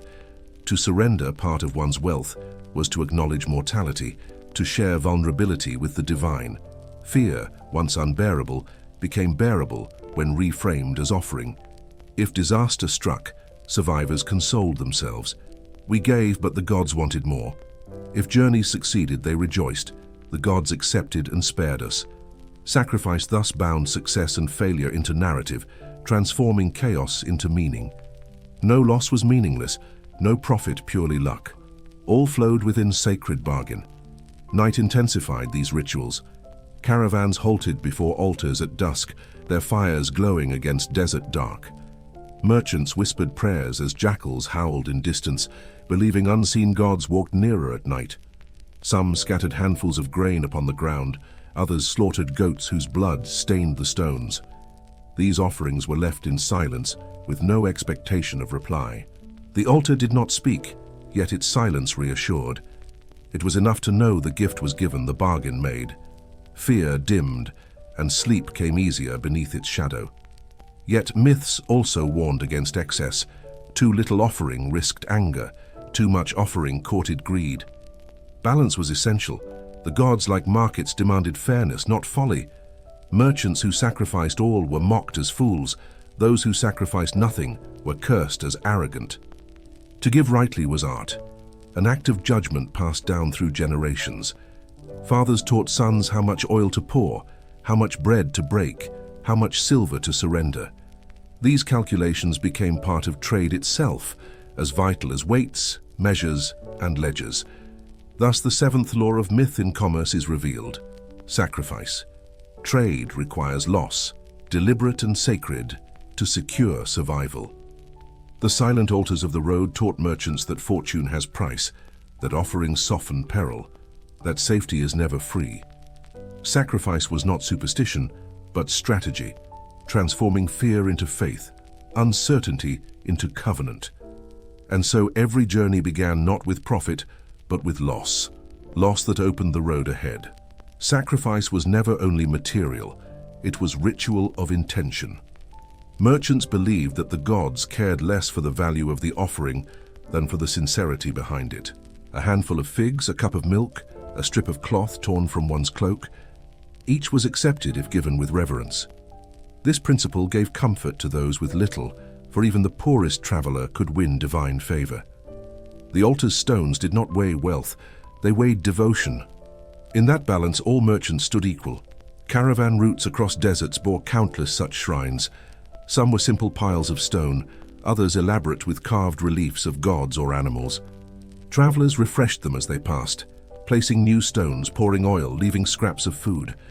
These acts layered centuries of faith into single places, transforming lonely crossroads into sanctuaries alive with invisible presence. Merchants whispered that these altars hummed with accumulated prayers, that to pass without giving was to silence generations of voices. In such continuity, sacrifice became inheritance. Sea trade mirrored these customs. Sailors cast wine into waves before voyages, sometimes even cutting loose animals as gifts to Poseidon. These acts, costly as they were, reflected fear of the unknown. The ocean swallowed wealth and life alike, and only sacrifice promised dialogue with its master. Ports became lined with temples, where merchants offered tenth of profits for safe return. Votive offerings filled these halls, miniature ships of bronze, carved anchors, fragments of cargo. Each relic testified that survival was never accident, but bargains sealed in ritual. Yet sacrifice also demanded discernment. Myths warned of gods angered by insincerity. A merchant who offered spoiled grain or false coin risked worse than neglect. He risked insult. Stories told of caravans struck by storms after deceitful offerings, their goods scattered into dust. The lesson was sharp. One could not trick the divine. To give grudgingly, to cheat in sacrifice, was to invite ruin disguised as fate. Thus, honesty was demanded not only in trade but in offering. The altar judged sincerity as fiercely as the market judged fraud. Sacrifice carried social function as well. At shared shrines, merchants witnessed each other's devotion, building bonds of trust. To see a rival kneel at the same stone softened suspicion. Both acknowledged a higher law. Deals struck afterward felt safer, for they rested upon common reverence. Sacrifice thus became not only dialogue with gods, but with fellow men. In honoring altars, merchants honored each other, weaving community across distance. The road became less hostile when all travelers bowed to the same silence. Festivals magnified these rituals. Communities along trade routes gathered at altars for seasonal sacrifices, offering animals, grain, and incense in collective prayer for prosperity. Merchants joined, their goods blessed before caravans departed. Such ceremonies transformed individual fear into communal strength, binding society together under shared faith. Myth became law not only of gods, but of community, reminding all that survival was collective endeavor. Roads were dangerous, but under sacred fire they became bearable. Thus the second movement of sacrifice is revealed: sincerity. Offerings were not bribes but covenants, sacred gestures that aligned human vulnerability with divine oversight. To sacrifice truly was to admit dependence, to seek balance rather than domination. The altars stood in silence, yet their silence spoke louder than words. Safety is purchased by reverence, not arrogance. Sacrifice was also a reminder of impermanence. Goods might be lost, caravans destroyed, fortunes erased, but what was given at the altar remained. In a sense, offerings were attempts to anchor meaning in a world where so much could vanish. Merchants whispered that the gods remembered gifts long after men forgot. A coin dropped into the dust was not lost but transformed, carried invisibly into divine account. Even if journeys ended in ruin, the offering endured as testimony that the traveler had walked in reverence. Legends preserved this belief. Tales spoke of merchants who perished in deserts, their caravans swallowed by sandstorms. Yet locals swore that their offerings at roadside shrines glowed faintly for years after, lights in the night guiding future travelers. Such stories softened grief, suggesting that even failure was not wasted. The gods honored sacrifice, whether or not survival followed. For men who faced constant uncertainty, this myth gave courage. To give was to live on, even if body did not return. Sacrifice also functioned as negotiation with fear itself. A merchant trembling at wolves or storms could pour wine, release blood, and feel his terror ease. The act did not change the danger, but it changed him. He became participant in cosmic dialogue, not passive victim. Myth reframed helplessness as agency, turning dread into ritual. By giving first, the merchant claimed voice, declaring that he recognized powers beyond himself yet dared to walk forward. In this dialogue, fear was transformed into endurance. But myths carried warnings against arrogance cloaked in sacrifice. Stories told of kings who slaughtered countless animals, believing abundance could buy divine immunity. Their excess was punished with famine or defeat, for gods despised bribes disguised as offerings. Sacrifice was not transaction of equals, but gesture of humility. To give too much, like to give too little, betrayed misunderstanding. The true offering was balance, mirroring the balance of the world. Merchants repeated this lesson. Sacred exchange demanded proportion, not display. Even as empires shifted, the altars endured. Ruins of roads crumbled, markets fell silent, but stones darkened by sacrifice often remained. Archaeologists today uncover them, charred with ancient fires, still carrying faint scent of incense. These remnants testify that survival was never only practical, it was spiritual. Merchants carried knives, guards, and coin, yet above all they carried rituals. In their silence, the altars preserve voices of countless generations who believed safety required surrender. Modern echoes persist. Travelers light candles in churches, leave coins at roadside shrines, whisper prayers before flights. Insurance policies, deposits, and safety rituals are new forms of the same old sacrifice. We still give something away to protect what matters most. The gods may be renamed, but the psychology remains. The silent altars still stand, invisible yet alive in every gesture of precaution. Sacrifice endures because danger endures, and men still long to buy safe passage. Thus, the seventh law of myth in commerce is complete. Sacrifice is survival.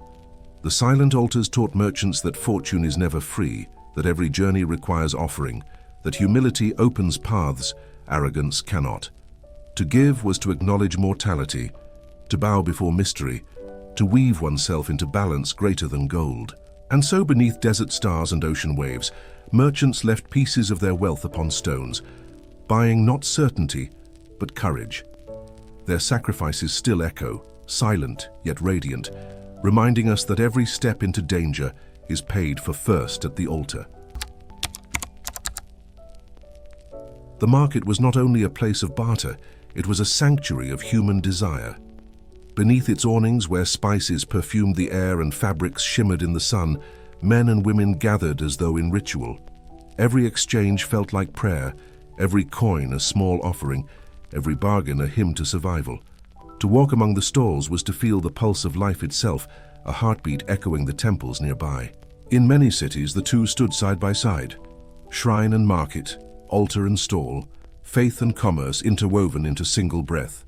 Merchants believed that without divine presence, trade could not flourish.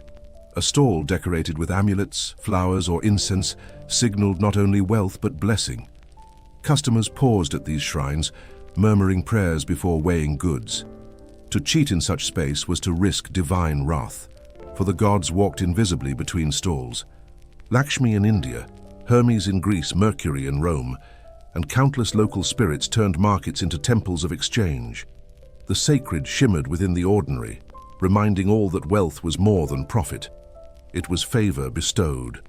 Markets themselves bore architecture of sanctity. Arched gateways resembled temple doors.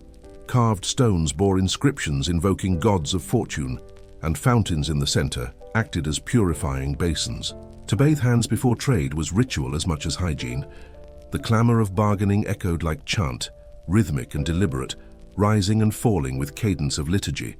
Even quarrels carried sense of cosmic drama, for each exchange mirrored larger balance between giving and receiving, loss and gain, hunger and fulfillment. The market was theater of the sacred, its rituals older than written law. Travelers recorded how strangers marveled at these spaces. A foreign merchant entering Indian bazaars often remarked that he felt he had entered temple rather than market. Lamps glowed, bells chimed, priests wandered among stalls blessing goods. To buy rice was to participate in ritual, to sell cloth was to honor goddess. Outsiders quickly adapted, bowing at shrines, following customs, for to refuse was to risk distrust. Trade depended not only on goods, but on shared reverence, and myth ensured this reverence was everywhere. Psychologically, this sanctity softened suspicion. In a world where fraud and greed lurked, the sacred framed commerce as honorable. Buyers trusted sellers more when gods were invoked. Sellers believed buyers less likely to deceive if they bowed at shrines. Myth acted as invisible guarantor, stronger than guards or contracts. The market's sanctity bound strangers together, forging trust across distance, language, and fear. Without this aura, exchange would have been brittle. With it, commerce became resilient. Even failures were absorbed into sacred rhythm. If a deal collapsed, merchants soothed themselves by saying the gods had chosen otherwise. If profits dwindled, they sought blessing rather than vengeance. This belief tempered conflict, dissolving rage into reverence. Where modern markets punish loss with despair, ancient markets reframed it as divine correction. The sacred softened the blows of chance, transforming hardship into lesson. Merchants endured not because profit was certain, but because meaning was always present. Thus, the eighth law of myth in commerce is revealed: sanctity. The market was temple, trade was ritual, and wealth was blessing. To dishonor this space was to dishonor gods. To honor it was to thrive. Her commerce was not profane but sacred, its rhythm echoing prayer, its bargains echoing devotion. In the market, mortals met the divine through coins and cloth, through voices lifted in barter, through silence shared at shrines. Markets thrived because they carried the aura of the sacred. A man did not enter them as battlefield, but as sanctuary. Before stepping into the crowd, many paused at gateways to bow or sprinkle water as though entering a shrine. The act reminded them that they were guests in a space watched by unseen eyes. To bargain fiercely was expected, but to lie outright or cheat the scales risked more than reputation. It risked divine retribution. In this way, myth turned discipline into devotion, embedding trust within ritual. Merchants carefully tended their stalls like altars. Goods were displayed with reverence, bolts of silk folded as offerings, baskets of grain stacked as votive towers, lamps glowing like candles before gods. A clean stall signaled not only pride, but piety, an invitation for the goddess of prosperity to dwell there. Customers responded to this visual language instinctively, favoring stalls that radiated sacred order. Thus, aesthetics became theology, shaping commerce into silent prayer. Each stall was chapel, each deal a kind of liturgy. Festivals amplified this merging of market and temple. During holy days, entire bazaars transformed into living sanctuaries. Musicians played hymns while merchants decorated stalls with garlands. Priests moved through crowds blessing goods, sprinkling holy water upon ledgers and scales. Trade did not cease. It became more sacred, every coin ringing like bell, every bargain echoing devotion. To walk the market then was to walk within temple walls without roof, commerce and worship flowing together as river and sea. In such moments, the sacred identity of trade was undeniable. The psychological effect was profound. Suspicion and rivalry diminished when both sides invoked gods. Even disputes were softened, for to rage in a sacred space was to risk offense to the divine. Merchants often resolved quarrels by swearing before shrines, believing gods themselves witnessed the oath. To break it was unthinkable, not merely because of law, but because of myth. This shared reverence allowed strangers to trust, turning chaotic gatherings into cohesive communities. The sacred kept the market alive where sword and contract could not. Travelers described these markets with awe. A Roman merchant entering Indian bazaars reported that he felt as though he had entered the halls of heaven itself, dazzled by lamps, chants, and fragrant air. A Persian traveler marveled at the silence that fell when bells rang, signaling evening prayers in the midst of trade. To outsiders, this blending of commerce and worship seemed extraordinary. To locals, it was natural, for wealth and blessing were inseparable. Markets were not profane interruptions of faith, but its daily expression. Yet myths also warned against desecration. Tales told of merchants who mocked shrines, who sold spoiled goods beside sacred images, who cheated beneath lamps lit for Lakshmi. Their fortunes dwindled, their stalls burned, their names cursed. Communities remembered them as examples of arrogance punished. By contrast, honest merchants thrived, their names remembered as long as shrines endured. These narratives reinforced sanctity, ensuring markets remained spaces of trust. Myth policed commerce more effectively than any guard, for divine eyes saw what human eyes missed. Thus, the second movement of this law is revealed: reverence. Markets endured not because of force, but because they were treated as holy ground. To walk among stalls was to walk in temple, to bargain was to pray, and to honor wealth as blessing, not hunger, was to ensure its return. The market as temple was not metaphor, but reality, written into ritual, architecture, and memory alike. Markets were also theaters of collective memory. Each stall echoed generations of trade, each shrine layered with prayers from countless hands. To enter was to step into history itself, where ancestors had bargained, offered, and blessed before. This continuity infused commerce with reverence, for one did not simply sell grain or cloth.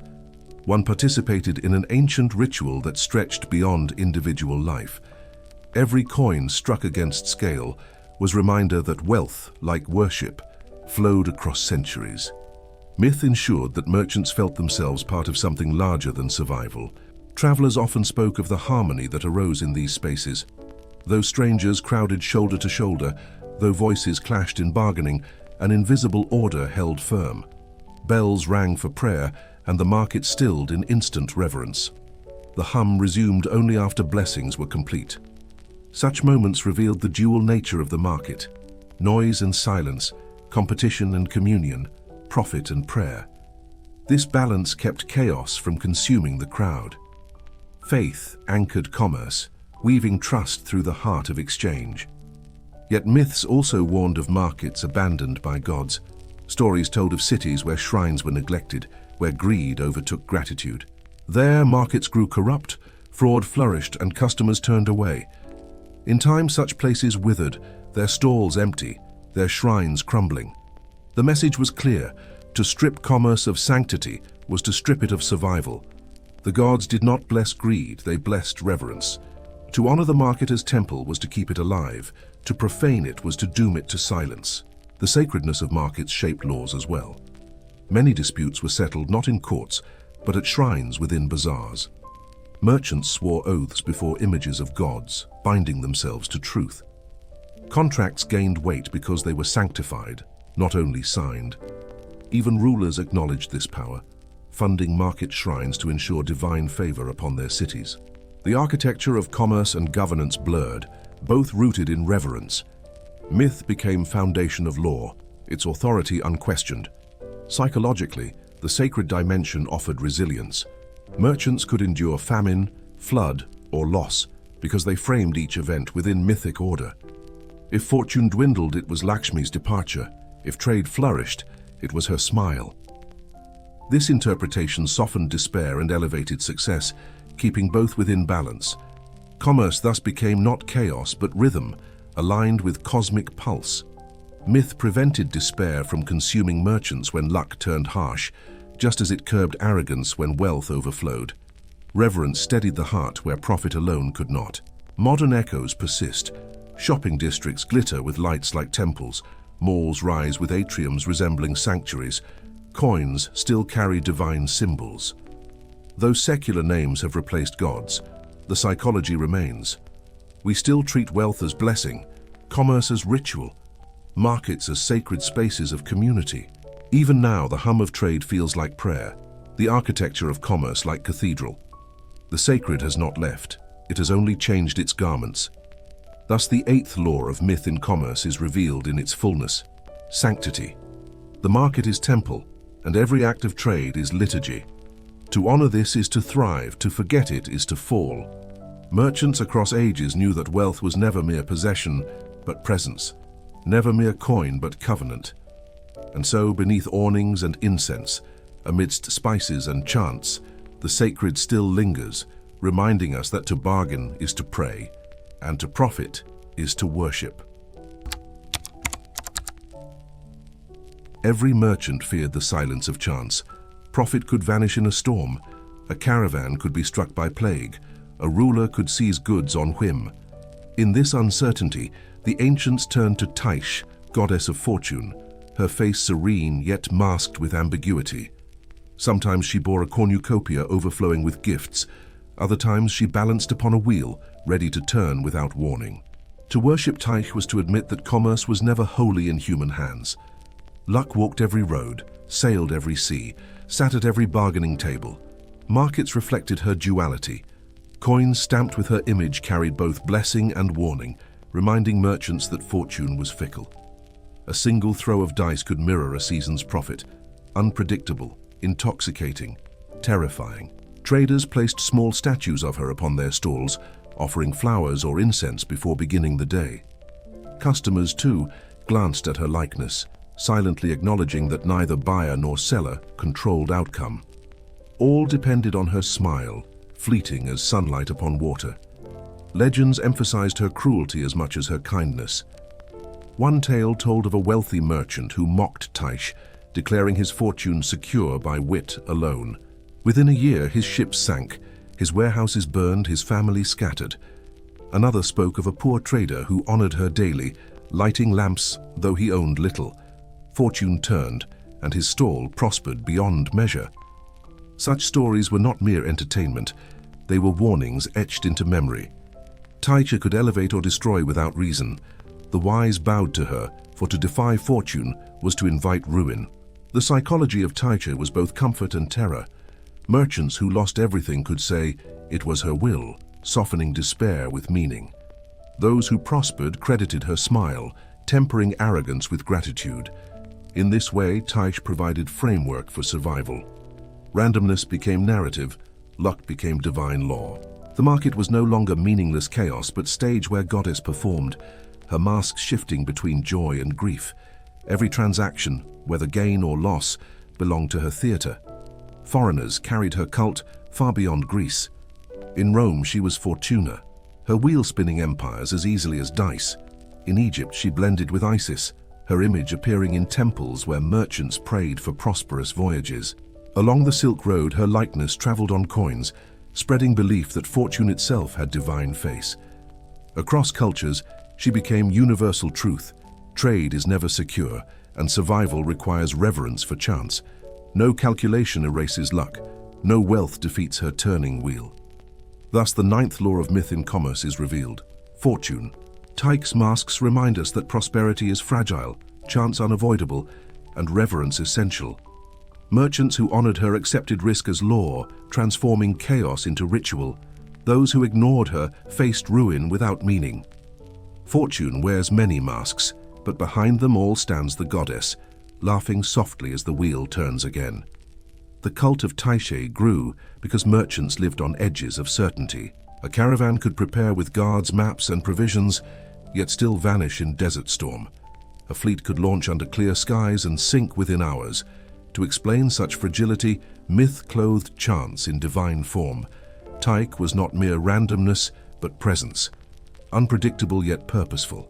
Her wheel gave rhythm to chaos. Her masks lent meaning to loss. To face her was to admit one's limits. To survive her was to feel blessed. Shrines to Tyche dotted trade routes and harbors. Merchants stopped to offer coins, wreaths, or cakes before her statues, hoping her favor would tilt scales. Some cities built grand temples proclaiming themselves beloved of the goddess. Antioch, famed for its devotion, believed Tyche protected its prosperity. Her statue crowned the city like guardian spirit. To live beneath her gaze was to believe that fortune favored your stalls, your markets, your ships. Cities themselves sought her blessing, for prosperity was collective as much as personal, but Tyche was never bound by loyalty. Myths reminded that her gifts could vanish without warning. Cities that flourished under her smile could crumble overnight. Earthquakes, fires, invasions, all were explained as withdrawal of her favor. Her wheel turned not because of malice, but because that was its nature. Merchants accepted this paradox, knowing she could not be owned, only honored. Her unpredictability mirrored their own lives, where profit and loss alternated as naturally as day and night. The psychology of Tyche was double-edged. On one hand, she soothed despair. Failure was not always fault, but fate. On the other, she curbed arrogance. Success was never purely earned, but gifted. In both, she preserved balance, preventing extremes of pride or despair. Merchants repeated to apprentices, "Bow to fortune, for she bows to none." Such wisdom calmed hearts in uncertainty, keeping courage alive even when prospects darkened. Faith in Tyche was faith that chaos itself had rhythm, even if hidden. Her image spread with coins more than temples. Every stamped face of Tyche circulated her myth, carried in purses, buried in hoards, lost and found again centuries later. Coins themselves embodied her masks. Wealth one moment, worthless the next, depending on her turn. To hold money was to hold her presence, to gamble with her favor. Merchants kissed coins before trading, as though kissing the goddess herself, pleading for her smile upon the bargain. Currency became sacrament, infused with divine unpredictability. Yet myths also warned of disrespect. Dice games were sacred, not frivolous, for they invoked Tyche directly. To cheat in such games was blasphemy, punished with ruin beyond the table. Merchants told tales of gamblers who prospered unfairly, only to see fortunes collapse the next day. The lesson was clear: chance must be honored, not manipulated. Fortune accepts cunning in trade, but despises fraud in play. Her masks conceal justice, punishing arrogance with swiftness sharper than sword. Thus, the second movement of Tyche's law is revealed: acceptance. Fortune cannot be mastered, only acknowledged. To prosper under her wheel was gift, to collapse beneath it was lesson. Merchants who lived by her rhythm learned resilience, shaping meaning from unpredictability. Those who denied her found chaos unbearable. Tyche's masks still shift in every market, her wheel still spins in every gamble. And always she smiles, and sometimes in blessing, sometimes in warning. Tyche's power was most visible in stories of reversal. Merchants told of neighbors ruined in a single night, their wealth scattered, their ships lost. They told also of beggars lifted suddenly to prosperity, their fortunes inexplicable yet undeniable. These tales reminded that no man owned destiny. Even skill, planning, and strength could not escape her masks. She was both laughter and lament, blessing and curse.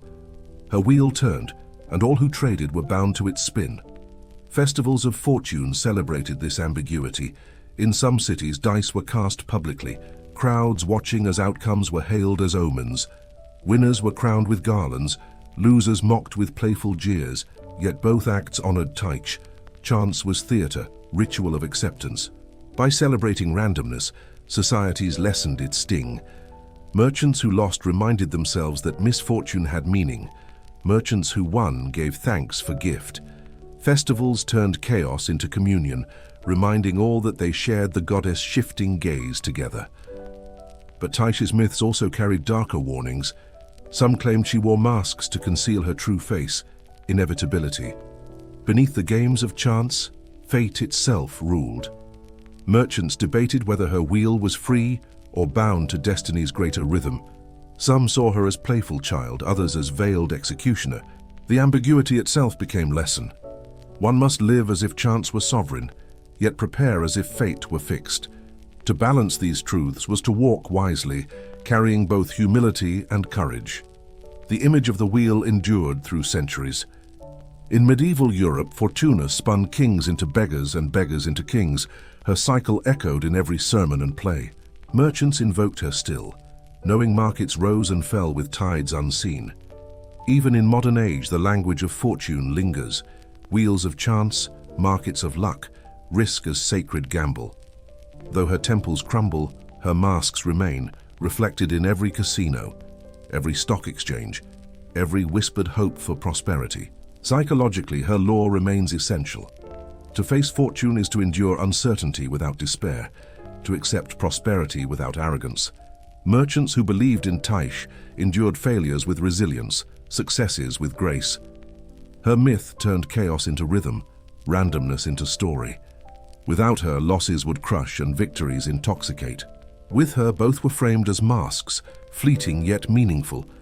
The wheel turned still, reminding humanity that stability is illusion, that prosperity is always borrowed, never owned. Thus, the ninth law of myth in commerce is revealed in its fullness. Fortune is mask. Tyche teaches that wealth and loss are disguises, that chance rules where certainty fails, that reverence is wisdom in face of unpredictability. Merchants who bowed before her wheel survived the chaos of trade, carrying humility in success and endurance in failure. Her masks still gleam, laughing softly through markets and dice, reminding us that commerce, like life, is dance upon turning wheel. Every city was defined by its gates. Walls might defend, towers might warn, but the gate was threshold, neither outside nor inside, but both. It was place of passage, place of judgment, place of fear and hope. Merchants arriving after long journey paused here, staring at doors tall as mountains, carved with symbols, guarded by soldiers and unseen by gods. For no city gate was mere wood or bronze. Each was consecrated, entrusted to divine guardians who ruled thresholds. To pass through was not only entry into city, but entry into sacred contract. The ancients believed liminality carried power. The gate was where order met chaos, where strangers became guests, where wealth shifted from road into market. Such spaces demanded divine oversight, lest imbalance consume them. In Rome, Janus ruled god of doorways, with two faces gazing forward and back. Merchants invoked him at thresholds, asking safe transition. In Egypt, guardian spirits flanked gates, their images painted fierce to repel ill fortune. Across Mesopotamia, lion statues stood sentinel, embodiment of God's might. The gate was never naked stone, it was altar clothed in vigilance. Rituals marked this crossing. Caravans halted before entering, offering wine, grain, or incense at shrines near gates. Priests sometimes sprinkled water upon goods, purifying them before admission. Travelers bowed, touching the threshold stone, murmuring prayers to guardian deities.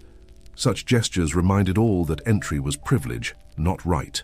The gods of gates could open or close fortunes. To pass with arrogance risked misfortune within. To pass with reverence invited blessing upon trade. Every hinge groaning open was heard as divine answer, every bolt sliding shut as divine refusal. The symbolism of gates extended beyond walls. They embodied transitions of life, birth and death, departure and return, poverty and wealth. Merchants interpreted their trade through this metaphor. To leave a city was to step into danger, to re-enter was to claim reward. The gods of gates stood as arbiters of these journeys, weighing not only goods but conduct. A merchant who cheated might find gates hostile, his goods taxed cruelly, his entry delayed. A merchant who honored shrines might find doors wide, guards lenient, paths smooth. Myth turned civic procedure into divine verdict. Travelers wrote of awe upon approaching certain gates. The Ishtar Gate of Babylon, glazed with blue bricks and lions, seemed less human construction than heavenly threshold. Passing beneath it was spiritual passage, as though one entered the world of gods themselves. Merchants trembled not from fear of guards, but from grandeur of myth made stone. To them, gates were not barriers, but portals, shifting them from mortal toil into divine theatre. The act of entering market was itself ritual of rebirth, sanctified by threshold gods. Psychologically, gates offered assurance as well. After weeks of perilous journey, their sight promised safety, community, and rest. Yet this safety was conditional, dependent on God's favor. The duality comforted and humbled. Merchants felt gratitude for entry, but also reverence for those who controlled it. This balance shaped their conduct inside, reminding them that prosperity was not theirs alone, but gift allowed by guardians. Thus gates were not simply openings in walls, but moral boundaries, sanctifying the very act of commerce. Thus, the 10th law of myth in commerce is revealed: thresholds. The gods of gates taught that every passage is sacred, every entry conditional, every transaction framed by transition. To honor thresholds was to prosper, to neglect them was to fall. The hinge creaks still, echoing across centuries, whispering that every opening is guarded and every step inward is prayer. At every gate, fear and hope intertwined. Merchants carried fortunes in wagons, yet fortune itself hinged upon the threshold. Would the guards demand bribes? Would disease or suspicion close the way? Would a rival accuse them at the moment of entry? These uncertainties turned the gate into stage where destiny unfolded. To soften fate, travelers bowed to the unseen gods who ruled there. Janus, with his two faces, watched beginnings and endings alike. To pass under his gaze was to accept that no journey was isolated. Every crossing was woven into cycle of leaving and returning. Shrines near gates bore witness to this faith. Small offerings of bread, figs, or oil dotted the stones, left by countless hands. Merchants pressed coins into cracks of walls, believing the gesture purchased goodwill. Priests walked among them, blessing caravans, reciting prayers that invoked the guardians. These rituals were public, binding strangers into community of reverence.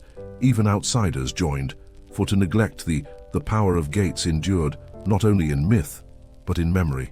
Long after cities fell, travelers still spoke of the spirits who guarded their thresholds. Even ruined walls, shattered by conquest, seemed alive with unseen sentinels. Merchants crossing such places whispered offerings into cracks, acknowledging that the gods of gates lingered even when stones lay broken. The threshold outlasted the city itself, for the act of crossing remained sacred, even if the city beyond was dust. Myth preserved presence where stone decayed. Legends told of gates that punished arrogance. One story spoke of a merchant who mocked Janus, striding through Rome's gates without reverence. His caravan collapsed within days, goods stolen, reputation ruined. Another tale praised a poor trader who bowed at every threshold. Though his wares were meager, fortune grew around him. These tales reminded that gates were judges as much as passages. They demanded humility, rewarding those who honored their silence, punishing those who forgot. The hinge itself became oracle, deciding whose footsteps carried blessing. The symbolism of gates spread into broader life. Birth was a gate, guarded by midwives who invoked spirits. Death was a gate, where priests guided souls beyond. Even marriage and contracts were framed as thresholds, passages where one state ended and another began. Commerce was woven into this rhythm. To pass through city gates with goods was not simply movement, it was transformation, aligning trade with sacred cycle of life. Merchants carried this awareness constantly, treating thresholds as reminders of their own mortality and renewal. In later centuries, Christian and Islamic traditions inherited fragments of this reverence. Cathedrals rose with elaborate portals, carved saints and angels watching every entrant. Mosques bore inscriptions above doors declaring divine presence. The city gate became church door, temple threshold, mosque portal, each sanctifying entry, ensuring that passage remained act of reverence. Commerce followed suit. Markets clustered near these sacred thresholds, for merchants knew that trade thrived best when guarded by gods. The sanctity of passage never disappeared, it merely changed language and form. Psychologically, gates shaped courage. After weeks on uncertain roads, the sight of carved doors gave merchants hope. The act of kneeling, of offering, steadied hearts before entering. Even failure felt softened if framed as refusal of the gods, not betrayal of men. Myth gave merchants a way to endure rejection, to continue journeys without despair. Each closed gate was lesson, each open one blessing. This rhythm made commerce more than transaction, it made it pilgrimage. The road led not only to markets, but to thresholds of meaning. Thus the 10th law of myth in commerce is revealed in fullness: thresholds. Every entry is sacred, every passage a covenant, every gate a test of humility. Merchants who honored thresholds prospered, for they aligned themselves with guardians of transition. Those who mocked them fell, swallowed by arrogance. The gods of gates still stand, in ruins, in memories, in the silent awe we feel when doors swing open. To cross a threshold is to bow to unseen presence, to acknowledge that every fortune begins with passage.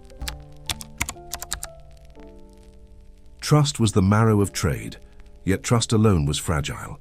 Words spoken in haste could fade, memories could twist, greed could overrule promises. To bind men beyond frailty of speech, oaths were sworn, not merely before witnesses of flesh, but before gods. A contract sealed in human ink might be broken, a vow uttered before divine ears was eternal. Merchants across the ancient world invoked gods as guardians of their bargains, believing dishonor in trade would summon punishment swifter than sword. In Greece, Zeus Horkios ruled as keeper of oaths. His name was whispered at marketplaces when merchants clasped hands in agreement. To lie under his witness was to invite thunder. Contracts were read aloud before his altars, ensuring that both buyer and seller felt his unseen gaze. In Persia, Mithra presided over promises, his presence sanctifying treaties and trade alike.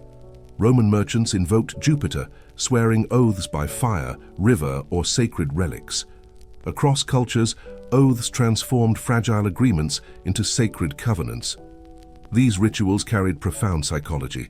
To swear by the gods was to surrender to higher judgment, to acknowledge that deceit would not only ruin reputation, but imperil soul. Fear anchored trust. A merchant might be tempted by profit, yet memory of oath restrained him. To cheat was not only crime, but blasphemy. This belief allowed trade to flourish across vast distances, among strangers speaking different tongues. Oaths created invisible bridge of faith, strong enough to carry caravans through deserts, fleets across seas, markets through centuries. Ceremony magnified their weight. Merchants sometimes touched sacred objects, a torch, a cup of water, and idols as they swore. These symbols carried presence of gods into moment of vow. In Babylon, oaths were etched into clay beside names of deities, ensuring permanence. In India, merchants swore before sacred fire its flames believed to consume lies. Each culture clothed the same truth in different garments. Words alone are frail. Words bound to gods are unbreakable. But myths also warned of oath breakers. Tales spread of men who swore falsely and prospered briefly, only to suffer calamity. Ships sank, caravans vanished, heirs died young. These narratives reinforced fear, reminding that divine justice might delay but never fail. To honor oaths was to walk safely beneath divine canopy. To betray them was to court ruin. Communities remembered oath-breakers with curses, their names whispered as warnings.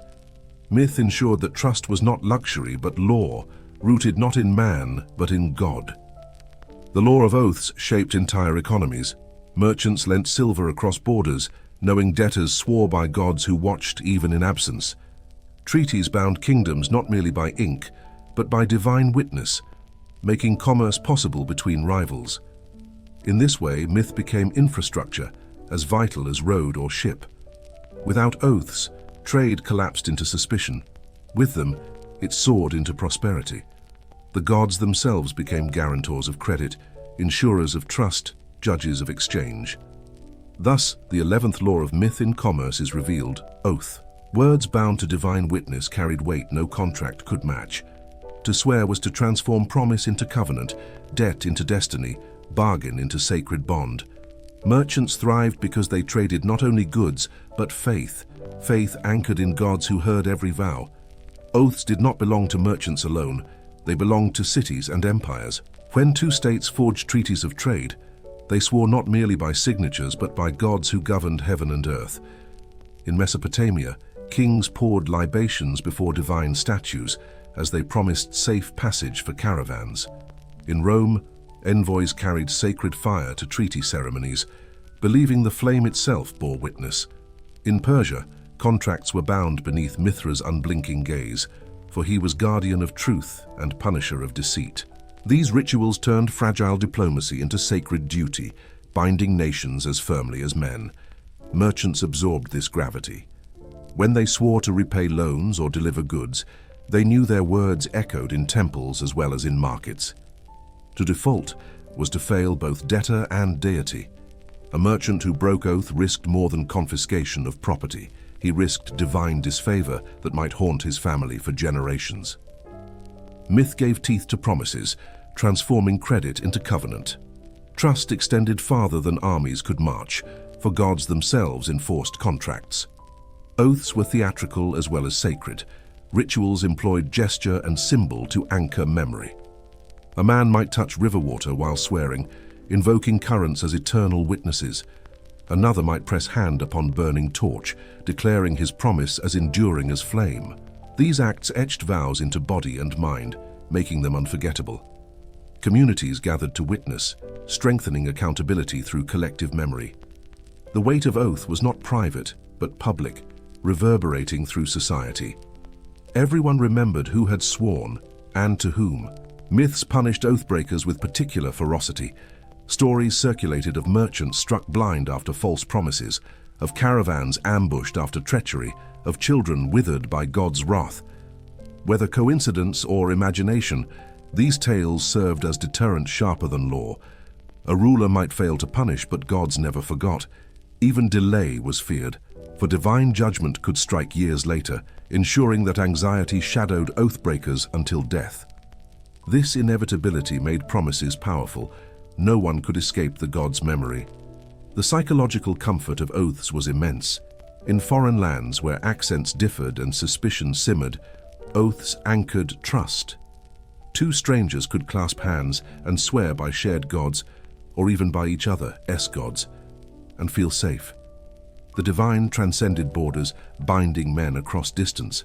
A Greek could swear by Zeus before a Persian, and though the names differed, the principle held. The gods, in myriad forms, upheld the same law. To swear was to surrender deceit, to bind oneself before eternity. Yet myths also warned against reckless swearing. To call gods as witnesses frivolously was to risk punishment. Men were taught to swear sparingly, only in matters of weight. The abundance of oaths was sign of dishonesty. Restraint was sign of sincerity.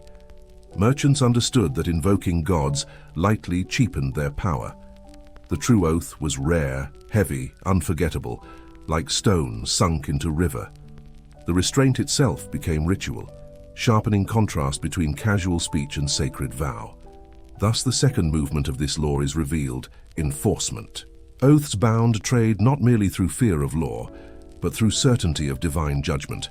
Promises became sacred chains, restraining deceit, extending trust. Merchants who swore with reverence prospered under divine favor. Those who swore falsely carried ruin like shadow. The law of oaths ensured that commerce thrived not only on goods, but on faith made unbreakable by gods. Oaths endured because they gave shape to invisible trust. A coin could be weighed, a contract read, but a promise lived in breath alone. To anchor it, men called upon gods as eternal witnesses.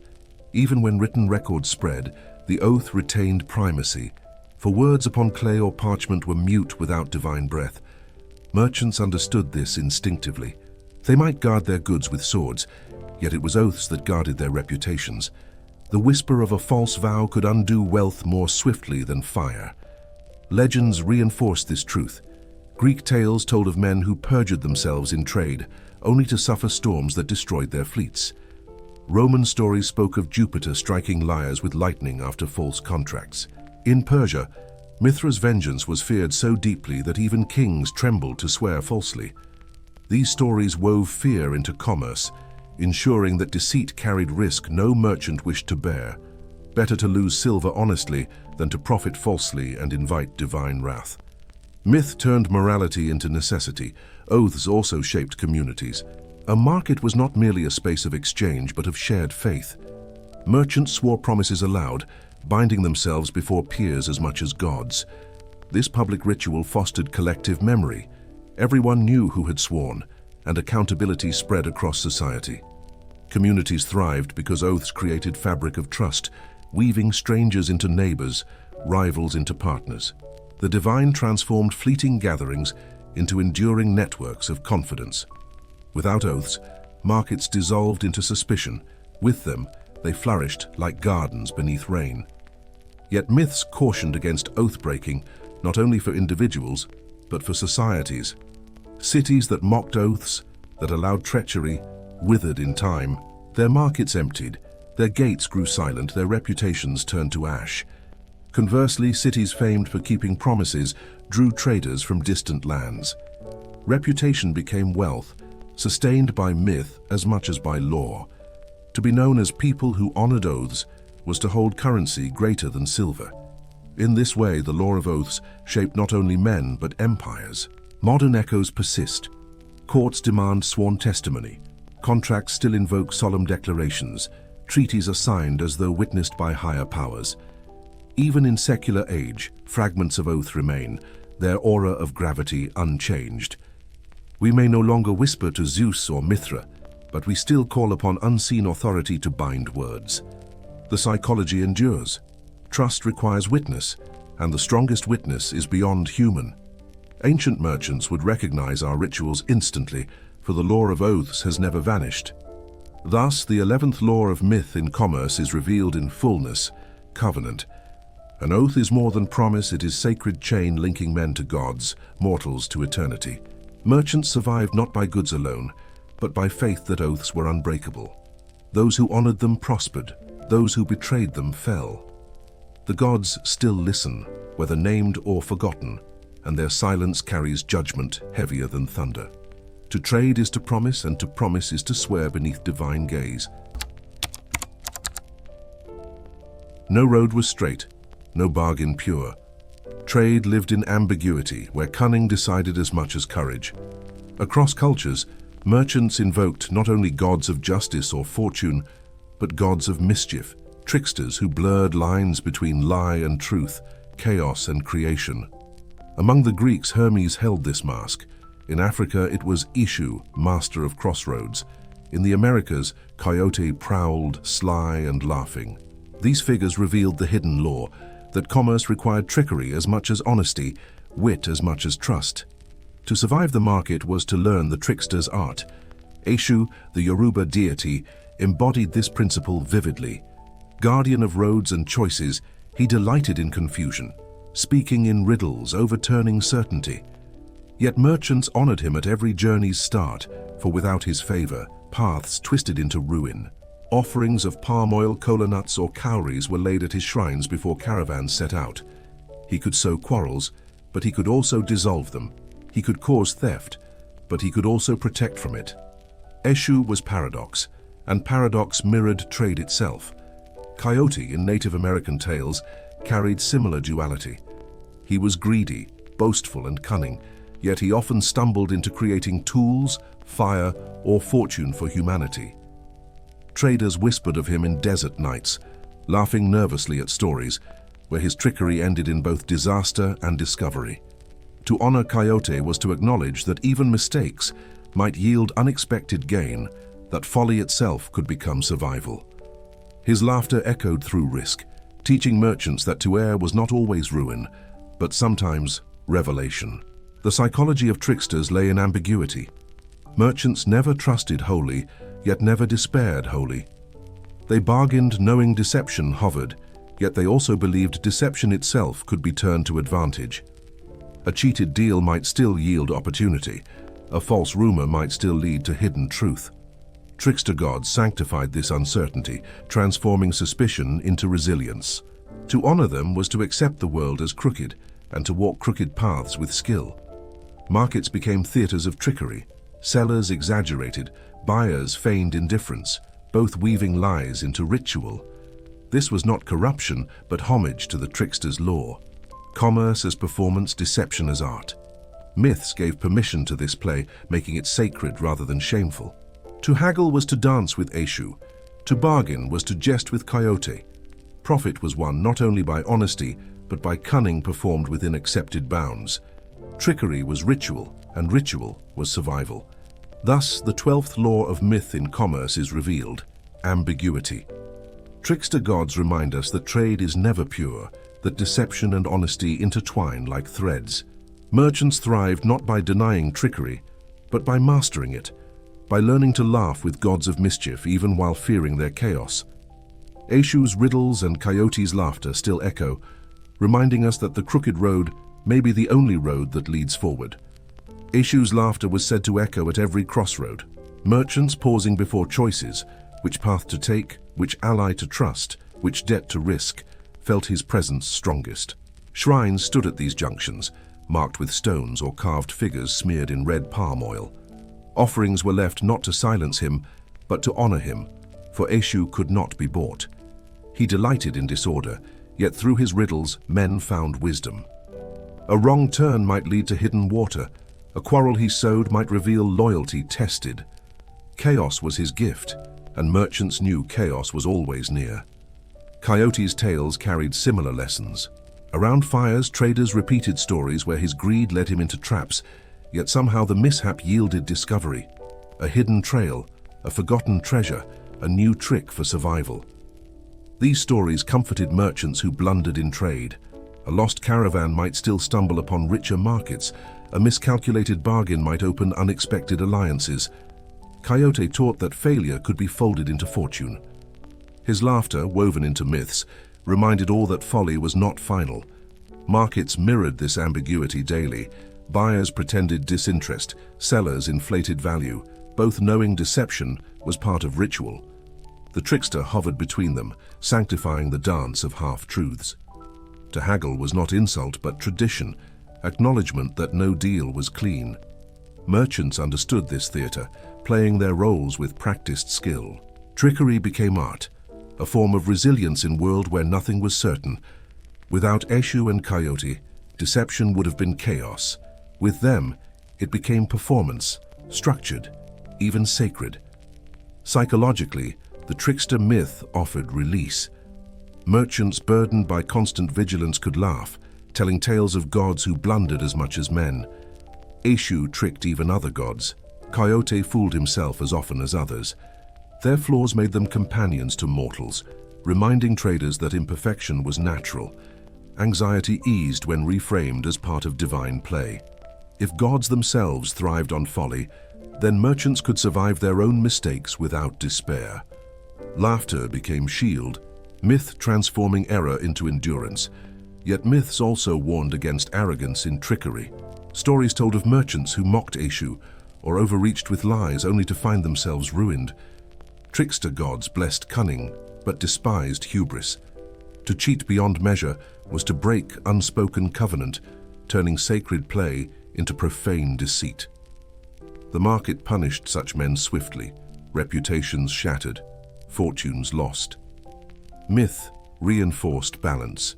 Trickery had limits, and those limits were guarded by gods themselves. To laugh with Eshu was survival. To mock him was doom. Foreign traders often absorbed these lessons unconsciously. Caravans passing through Africa or the Americas found themselves shaped by local myths, adopting rituals of trickster reverence. Some carried small charms carved in Coyote's image, believing his cunning might shield them. Others paused at crossroads to leave gifts for Eshu, even if they did not know his full story. In honoring local tricksters, they honored trade itself, recognizing that survival required humility before forces of chaos. Myth thus traveled silently, woven into habits of merchants across cultures. Thus, the second movement of this law emerges: resilience. Trickster gods taught merchants to bend, to adapt, to recover. No bargain was pure, no road straight, no outcome certain. Yet within crookedness lay survival. To honor ambiguity was to endure. Eshu's riddles and Coyote's laughter became invisible companions of trade, whispering that folly can nourish as much as wisdom, that chaos itself can be guide. The trickster endured because he mirrored the market itself. Every exchange contained deception, weights adjusted, promises stretched, intentions hidden. Yet these shadows did not always poison commerce. They often sustained it. Without bargaining, no deal could be struck. Without performance, trust could not be tested. Eshu's riddles and Coyote's pranks reflected the crooked truth of trade, that men survive not by purity, but by wit. To walk the market was to walk in tricksters' footsteps, where cunning was not sin but shield. Stories of Eshu revealed his cosmic role as messenger between gods and mortals. He carried prayers upward, answers downward, yet always with twist of mischief. Merchants saw themselves reflected in him, carrying goods between worlds, mediating strangers, translating values. Like Eshu, they were intermediaries, neither wholly trusted nor wholly distrusted, yet indispensable. To honor him was to honor their own place in cosmic order, necessary, precarious, endlessly clever. His ambiguity justified their own, turning suspicion into divine vocation. Coyote's tales carried laughter into hardship. His greed led to tumbles. His lies tangled him in traps. Yet somehow creation emerged from his blunders. Merchants retold these tales, not only to laugh, but to learn endurance. Failure could be reframed as discovery, folly as foundation. To stumble was not disgrace, but possibility. In Coyote's antics, traders saw reflection of their own journeys. Caravans lost, yet finding new routes. Bargains broken, yet birthing new alliances. His foolishness was hope disguised as comedy. The psychology of trickster faith was liberation. Merchants lived beneath weight of uncertainty, hemmed by gods of judgment and silence. The trickster loosened these chains, teaching that even error could be sacred. Anxiety gave way to play. Fear gave way to flexibility. Merchants who honored trickster gods walked lighter, laughed louder, endured longer. Myth gave them tools not of certainty, but of resilience, a way to survive crookedness without despair. In laughter, they found strength sharper than fear. Yet myths also held warnings. Tricksters thrived in ambiguity, but those who worshipped deception alone lost balance. Markets collapsed where fraud reigned unchecked, where cunning soured into cruelty. The trickster was companion, not master. His law was balance between wit and fairness, resilience and reverence. Merchants who forgot this balance courted ruin. Communities remembered such men as lessons, their downfall proof that trickery without measure devours itself. The trickster's blessing was gift, but his curse was just as swift. Modern echoes endure. Business still prizes cunning, negotiation, improvisation. We praise those who adapt quickly, who find opportunity in error. Tricksters' laughter remains in boardrooms and bazaars, in markets digital and physical. We may not name Eshu or Coyote, yet their lore persists. Survival belongs to those who can bend. In this way, the myth remains eternal, shaping commerce as much as currency. Thus, the 12th law of myth in commerce is revealed in fullness, resilience through ambiguity. Trickster gods taught that no path is straight, no deal pure, yet life endures in crookedness. Merchants thrived by embracing paradox, laughing with gods of mischief even as they feared them. Eshu's riddles and Coyote's laughter still echo in every bargain struck. reminding us that commerce, like life, is crooked road walked with wit. Every trade carries shadow unseen, the debt of action, the weight of choice. Merchants in India, in Buddhist lands, in temples of the East, believed this shadow was recorded not by scribes of clay or ink, but by the cosmos itself. Karma was ledger invisible, every act of fairness inscribed as credit, every fraud as debt. No man escaped its arithmetic. Even if wealth overflowed, balance waited beyond sight. Commerce was thus never merely material but moral. To cheat was to borrow against future. To deal fairly was to invest in destiny. Hindu merchants lit lamps before Lakshmi, goddess of prosperity. Yet they also whispered to Dharma, the law that governed order. Profit was blessing only if earned justly, otherwise it soured into curse. Buddhist traders carried this further, teaching that greed forged chains heavier than iron. Wealth obtained dishonestly bound soul to endless cycles of suffering. The marketplace became arena not only of bargaining, but of salvation. To sell rice fairly was as holy as prayer. To steal in weight was as damning as sin. Legends reinforced this belief. Tales told of kings who taxed cruelly, only to see their dynasties collapse beneath famine. Others spoke of humble merchants who gave grain during famine and saw fortunes return tenfold. Karma was not always swift, but it was certain. To believe in it was to live with patience, losses endured as repayment of old debts, profits accepted as fruits of past generosity. This softened despair and tempered arrogance, shaping merchants into moral actors as much as economic ones. The invisible ledger carried psychological power. A man who cheated could never rest, fearing unseen balance collecting interest. A man who gave generously slept with lighter heart, certain that cosmos itself protected him. Communities thrived under this belief, for trade was infused with trust. Buyers trusted sellers not only out of law, but out of faith that karma punished deceit. Merchants trusted debtors, believing even if men failed them, the universe would not. Myth became enforcement stronger than armies. Rituals anchored this faith. Merchants donated to temples before voyages, dedicating portion of profits to gods or poor. Some carved inscriptions recording gifts, ensuring both human and divine memory of their fairness. Contracts themselves were framed as moral acts, beginning with invocations of Dharma, ending with promises that karma would weigh them. To live in commerce was to walk within sacred book whose pages no man could close. Wealth was fragile, but reputation within karma's ledger was eternal. Thus the 13th law of myth in commerce is revealed: moral debt. Every bargain is inscribed beyond sight. Every fraud borrowed against future. Every act of fairness invested in destiny. The invisible ledger endures when coins rust and empires fall, reminding that commerce is never only exchange of goods, but exchange of virtue and vice written into eternity. The invisible ledger weighed not only individuals but communities. Cities prospered when generosity flowed, when rulers taxed with fairness, when merchants gave back to temples and poor. They withered when greed became law, when fraud grew unchecked, when famine was hoarded rather than shared. Myths told of entire marketplaces cursed after deceitful practices. Buyers fled, caravans rerouted, walls crumbled. People whispered, the gods withdrew their blessing. Such stories framed civic collapse as karmic consequence, ensuring leaders understood that prosperity was moral trust as much as material fortune. Buddhist merchants carried these truths across the Silk Road.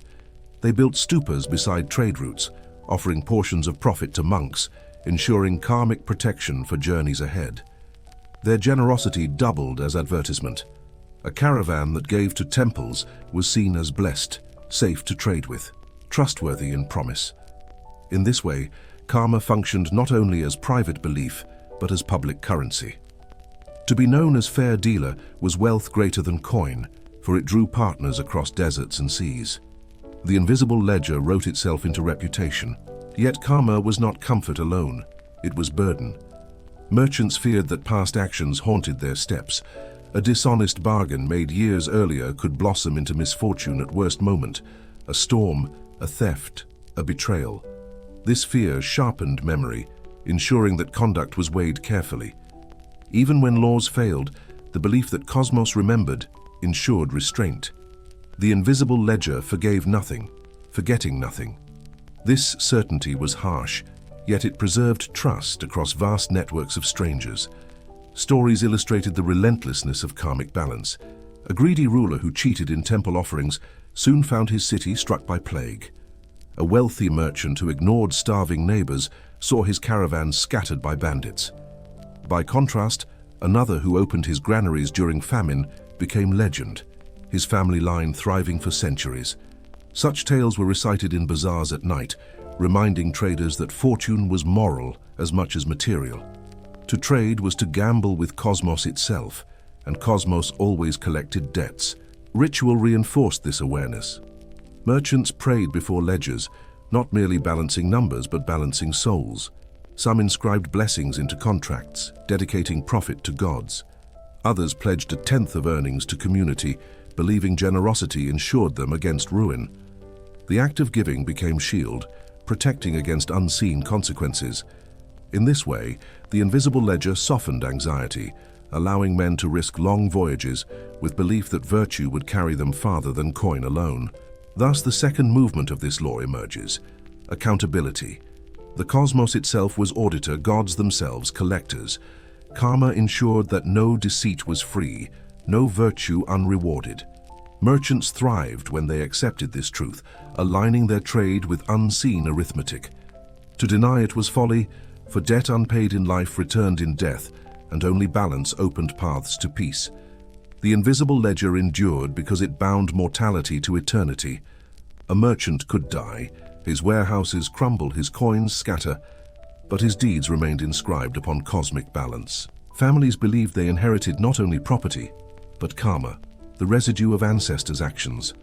A father's fraud could shadow his sons, a mother's generosity could bless her daughters.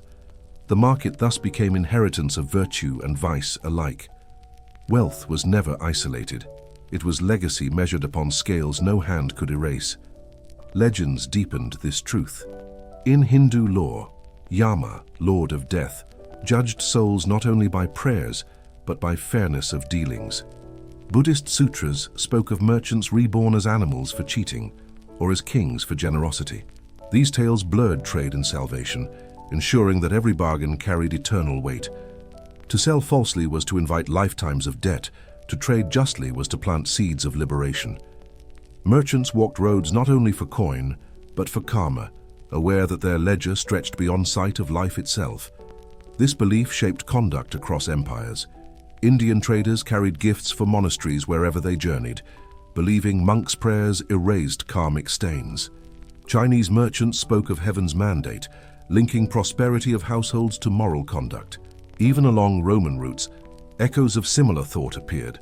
Fortuna's favor seen as fragile if abused by greed. The invisible ledger, though clothed in different names, carried universal presence. All societies feared debt beyond coin. All believed in balance greater than law. Psychologically, the ledger offered profound resilience.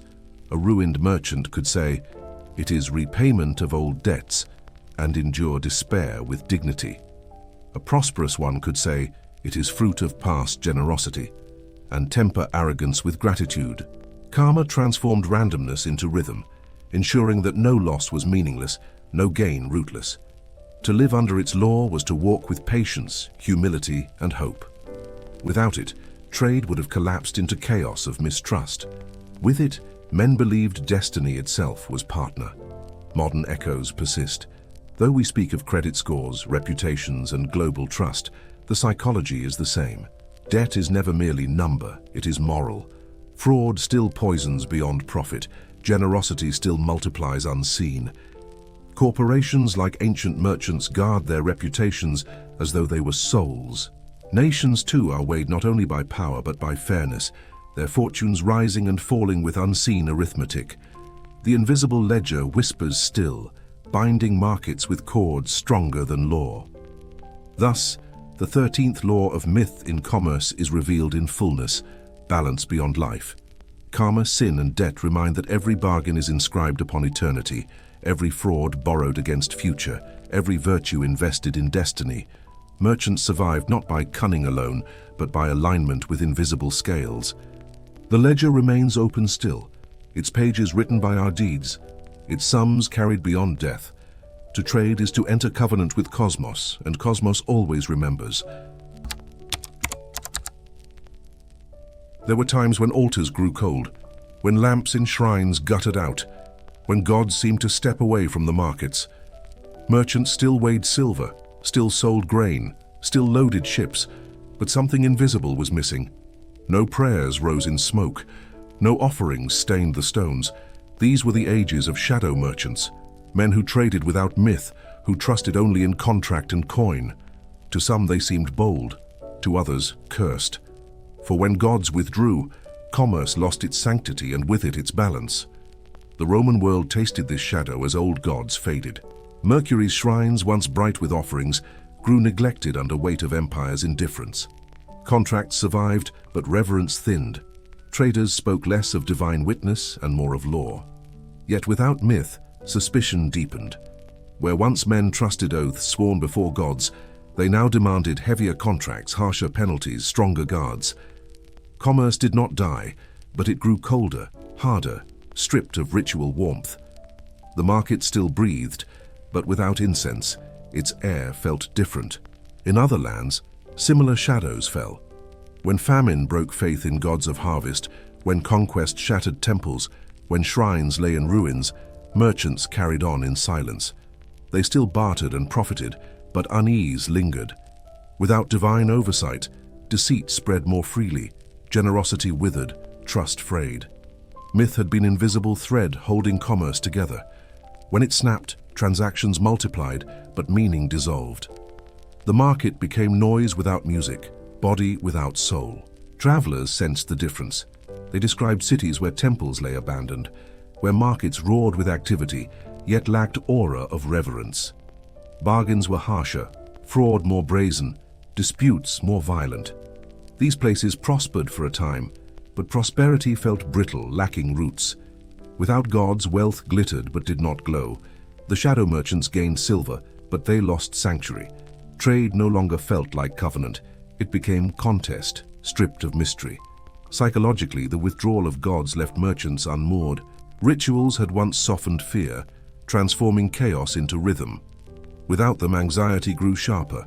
Risk felt raw, not blessed. Profit felt empty, not radiant. The shadow merchants endured, but they endured alone, bereft of myths that had once given commerce meaning. Their ledgers tallied numbers but not souls. Their markets thrived, yet felt hollow. In their silence, absence itself became presence, proof that without gods, trade was mere survival, not story. Thus, the 14th law of myth in commerce begins: withdrawal. When gods depart, markets continue, but they lose sanctity. Wealth without myth is wealth without root, fragile and hollow. The shadow merchants remind us that prosperity requires more than silver. It requires stories to sanctify it. The fall of myth in markets was never sudden, it was erosion. At first, shrines stood neglected, their lamps unlit, their altars dusty. Merchants hurried past intent only on coin, telling themselves gods no longer mattered. Soon, bargaining grew sharper, suspicion heavier, generosity rarer. Without divine witness, oaths lost weight, becoming words easily twisted. Communities that once trusted in sacred oversight turned to contracts and guards, yet found that no parchment could replace faith. The gods had not spoken farewell. Their silence itself was judgment. In Rome's late empire, writers lamented this change. Mercury's temples, once bustling with offerings, stood empty while markets filled with lawyers and officials. Trade survived but grew bureaucratic, stripped of reverence. Fraud multiplied, lawsuits clogged courts, bribes flowed like water, wealth glittered yet trust decayed. Some whispered that this decline was punishment, that gods abandoned markets because men abandoned devotion. The shadow merchants thrived in silver but lived in anxiety, knowing coin could not shield against chaos. Other empires mirrored this silence.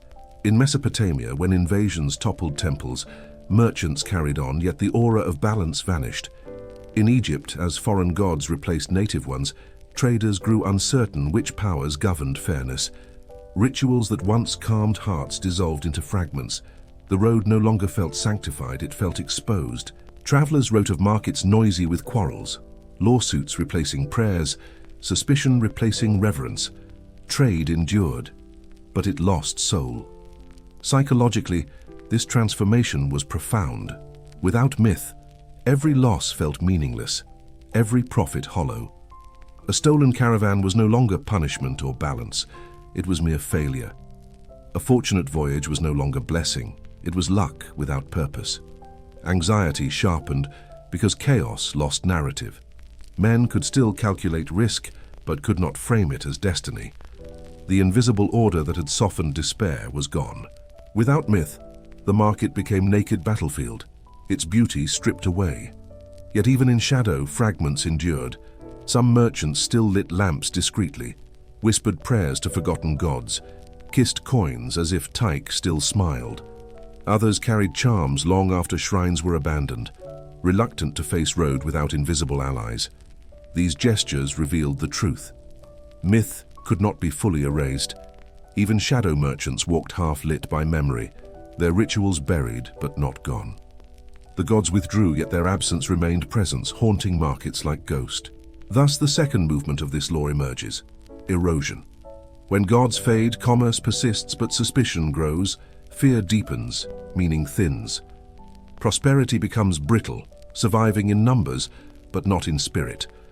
The shadow merchants remind us that wealth without myth is survival without soul, a hollow echo of sanctity lost. The shadow merchants thrived in coin, but starved in spirit. They built markets of stone, warehouses of brick, fleets of timber, yet their exchanges rang hollow. Without gods to sanctify, every bargain was mere calculation, every contract mere ink. Trust narrowed to profit, and profit narrowed to fear. Communities fractured, bound only by necessity, not reverence. Where once markets felt like temples, they now resembled battlegrounds. Wealth multiplied, but meaning diminished, leaving merchants rich in silver yet poor in soul. Legends preserved warnings of such emptiness. Stories told of cities cursed not by invasion, but by absence of gods. Their stalls overflowed for a season, then fell to ruin when fraud rotted trust. No flame consumed them. No enemy raised their walls. Silence hollowed them. Travelers described such ruins as lifeless, their stones heavy with forgotten prayers. Shadow merchants had prospered briefly, but their legacy was ash. Myth declared, when gods withdraw, decline follows, unseen but inevitable. Psychologically, this hollowing revealed itself in restlessness. Merchants sought more wealth yet felt no satisfaction, for prosperity without sanctity tasted bitter. Losses struck harder, gains rang emptier. Without myth, there was no framework to bear misfortune or temper success. Anxiety grew, suspicion spread, and greed devoured balance. Markets survived, but they lacked resilience. Myth had been invisible anchor. Without it, storms uprooted easily. The shadow merchants endured materially but drifted spiritually, their footsteps echoing in silence. Yet memory of the gods lingered. Even as temples crumbled, echoes of rituals endured in whispers, in charms, in fragments of prayer. Some merchants, before long journeys, still poured wine into earth, uncertain if anyone listened. Others kissed coins, not knowing why, carrying gestures older than their knowledge. These remnants revealed truth. Myth never vanishes. It recedes, awaiting recall. The shadow merchants walked beneath its absence, but absence itself kept memory alive. Gods withdrew, but their silence still ruled. Modern echoes repeat this rhythm. Markets governed only by numbers feel brittle, vulnerable to collapse when trust falters. Crises remind us that calculation alone cannot sustain trade. Belief, ritual, and trust are invisible currencies still required. Shadow merchants exist today as they did then, rich in material but poor in meaning. Their lesson endures. Without sanctity, wealth is fragile, contracts hollow, prosperity fleeting. Myth does not merely decorate commerce, it sustains it. Thus, the 14th law of myth in commerce is revealed in fullness: withdrawal. When gods depart, markets persist but lose soul. Prosperity becomes shadow, surviving in numbers but not in spirit. Merchants who trade without myth endure in silver, yet starve in meaning. The shadow merchants remind us that commerce without reverence is body without breath, noise without song, road without guide. Only when gods walk beside markets do they live. Without them, they crumble into dust.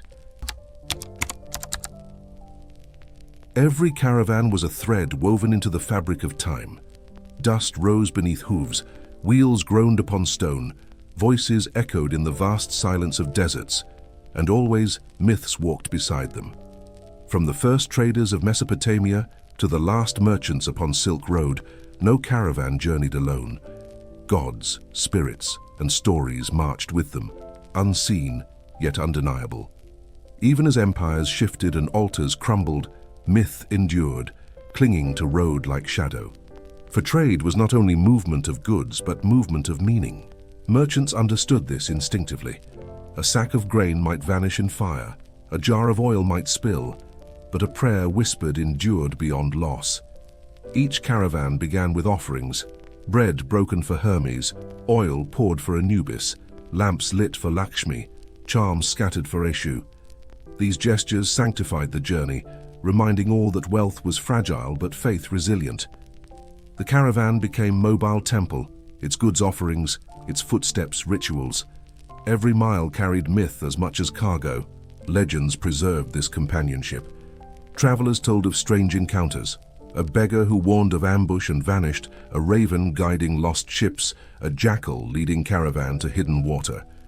Whether illusion or miracle mattered little. Such tales affirmed belief that the gods still walked the roads. Caravans became vessels of stories, passing myths along as surely as silk or spice. To travel was to carry more than merchandise. It was to carry memory of gods who shaped the paths. Even when faith faltered, myth remained. Shadow merchants might scorn shrines, yet in storms they still whispered forgotten names. Skeptics mocked rituals, yet still kissed coins before departure. Myth endured not because men always believed, but because men always feared. Roads stretched into uncertainty, and uncertainty summoned gods. Whether in devotion or doubt, the last caravan always carried invisible companions. Myth was passenger, unseen yet unshakable. Psychologically, this companionship was anchor. Exhaustion, hunger, and fear were softened by sense of divine presence. A merchant who walked beneath Lakshmi's radiance or Hermes' winged steps endured longer than one who walked alone. Myth turned solitude into fellowship, silence into dialogue. Caravans were communities of faith, bound not only by trade, but by stories shared beneath starlight.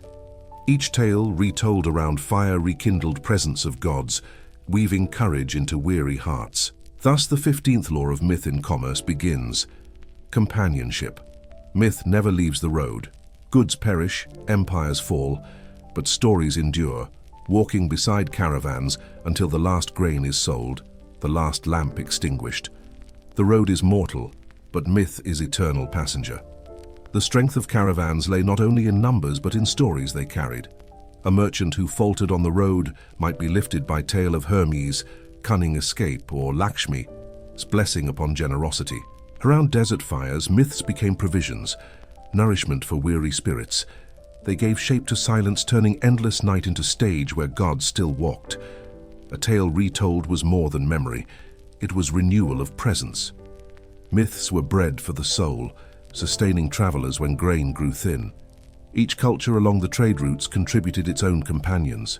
From Greece came Hermes, swift and clever. From Egypt, Anubis, weighing truth. From India, Lakshmi, radiant with prosperity. From Africa, Eshu, master of crossroads. From the Americas, Coyote, laughing at folly. The caravan carried these gods together, blending pantheons into tapestry of survival. Myths crossed borders as easily as goods, exchanged in markets alongside silk and spice. To hear new stories was as vital as hearing news of roads. Knowledge of gods was knowledge of survival. But companionship of myth was not comfort alone. It was discipline. Stories demanded behavior. A merchant recalling Anubis's scales weighed fairly, One, remembering Taishi's wheel, accepted loss without despair. Myths reminded that greed could curse, generosity could bless, deceit could destroy. They guarded conduct more tightly than guards with spears. Within Caravan, stories were law, invisible yet binding. To betray them was to risk not only human anger, but cosmic judgment. The last caravan walked beneath discipline as much as faith. The psychological rhythm of myth offered resilience. When storms scattered caravans, survivors consoled themselves with tales of Poseidon's bargains. When hunger pressed, they recalled Coyote's follies that turned mistakes into fortune. When fear rose in mountain passes, they whispered Ishu's riddles, laughing despite dread. In this way, myth dissolved despair into endurance, transforming chaos into narrative. Each setback became part of story larger than self, each peril reframed as dialogue with unseen companions. Myth gave merchants reason to continue when reason alone might fail. Even decline of empires could not sever this bond. When Babylon fell, merchants still whispered to Ishtar. When Rome waned, Mercury's name lingered. When Buddhist stupas crumbled, pilgrims still carried karma's balance within them. The gods might retreat from temples, but they never retreated from road. Caravans, moving endlessly, preserved myths in motion. Stories survived because merchants carried them across deserts, seas and mountains, weaving them into every bargain struck. The caravan itself became scripture, inscribing myths not on clay, but in footsteps. Thus the second movement of this law emerges: endurance. Myths outlast cities, outlast empires, outlast even faith itself. They remain because roads demand them, because survival requires companions unseen. The last caravan carries God still, for without them, the road is silence, and silence cannot sustain. The last caravan was never single procession, but symbol of continuity. As empires rose and fell, caravans shifted routes, yet myths remained within them. They were invisible passengers, riding alongside merchants, whispering through campfires. To carry goods without story was impossible. Every grain, every coin was infused with meaning. The gods endured because they were needed, shaping not only how men traded, but how they endured uncertainty. Without myth, the road was too heavy. With myth, it became bearable, even sacred. Legends told of final caravans leaving ruined cities, from Palmyra after Rome's wrath, from Samarkand after Mongol siege. Though walls crumbled, merchants still invoked gods at departure. They whispered Hermes' name at crossroads, poured libations for Poseidon, weighed scales under Anubis's gaze. Even in collapse, myth remained. It was not bound to empire, but to journey itself. The road might die, but myth walked onward, ensuring that even the last caravan carried sanctity within dust. Psychologically, this revealed myth's true role. It was eternal companion, not fragile ornament.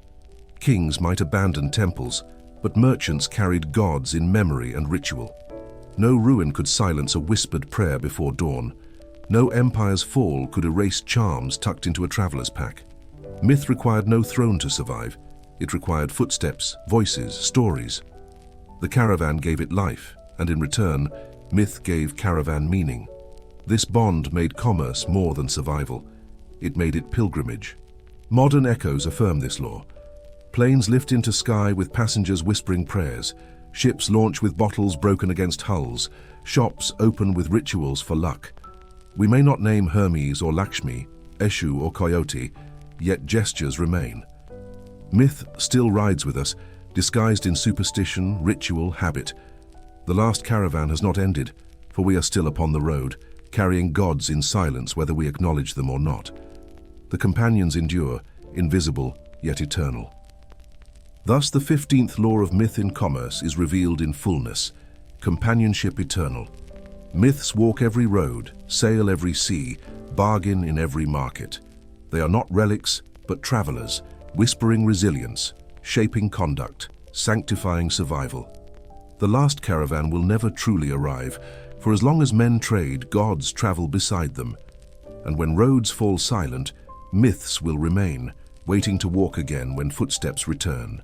The wind moves through ruins as through pages of forgotten book. Stones lie broken, temples hollow, markets silent, yet echoes linger. In the silence, one still hears murmur of merchants long vanished, their voices lifted like prayer into night. They speak of oaths sworn, of coins weighed, of gods invoked, They remind us that commerce was never merely hunger for survival, but covenant between men and mystery. Each bargain was story, each road a hymn, each market a temple. Though cities crumble, the myths endure, walking still beside us like shadows under moonlight. We began with dust and flame, with altars of sacrifice and whispers to gods of sea and road. We watched merchants bend before Poseidon's tempest, light lamps for Lakshmi's radiance bow at Janus's gates. We followed Odin's ravens across northern skies, laughed with Coyote's folly by desert fire, trembled before Taishi's wheel. We walked through sanctuaries of market, weighed invisible ledgers of karma, witnessed silence of shadow merchants when gods withdrew. At last we traveled with the last caravan, where myths themselves rode as eternal companions. Each law was fragment of greater truth, that commerce is never only transaction, but transformation. The laws interweave into one fabric. Sacrifice revealed that survival requires loss. Fortune taught humility before chance. Oaths bound promises with divine weight. Tricksters showed that crooked paths endure where straight ones collapse. Karma inscribed deeds beyond coin, making trade moral as well as material. Sanctity made market temple, turning profit into blessing. Withdrawal warned that without myth, wealth is hollow, brittle shadow of itself. And companionship, the last law, reminded us that myth never leaves, that every road carries unseen traveler. Together, these are not scattered fragments, but single covenant, commerce as sacred act. Psychologically, these myths gave merchants what no sword or scale could: resilience. Fear softened into ritual, arrogance tempered by reverence, despair transformed into patience. Myth was invisible infrastructure, holding markets steady when walls shook and empires fell. The gods walked not above men but beside them, woven into gestures of trade, the kiss of coin, the pouring of wine, the lighting of lamp. Even when denied, they lingered, for myth is not choice but shadow. It clings to human survival, shaping memory, guiding trust. Modern commerce still breathes their presence. Planes break sky with whispered prayers. Ships set sail with ritual of bottle against hull. Contracts signed beneath oaths, markets lit like cathedrals of glass and steel. We name them differently: risk, credit, reputation, regulation. Yet beneath these names lie ancient gods. Poseidon's tempest roars in storms of finance. Tyche's wheel spins in volatility. Odin's ravens fly in data. And news. Lakshmi's radiance glimmers in prosperity shared. We are still merchants, still pilgrims, still companions of myth. The caravan never ended. It only changed its road. The circle closes as it began, with ruins and whispers. Empires will fall again, markets will crumble, vaults will empty. Yet myths will endure, walking with last merchant as they walked with first. For trade is not only hunger for survival, it is hunger for meaning, and meaning requires myth. Without it, wealth is dust. With it, even dust becomes sacred memory. The eternal caravan continues, its footsteps echoing across time, its companions unseen yet everlasting. Thus the final law is revealed: remembrance. To remember is to carry myths forward, to honor them as eternal companions of human journey. The gods of trade are not relics of past. They are shadows in every bargain, whispers in every oath, laughter in every error, blessing in every gift. They wait at thresholds, sail upon seas, perch upon shoulders, linger in markets. And when silence falls, they will remain, for myth is caravan eternal and caravan never ends.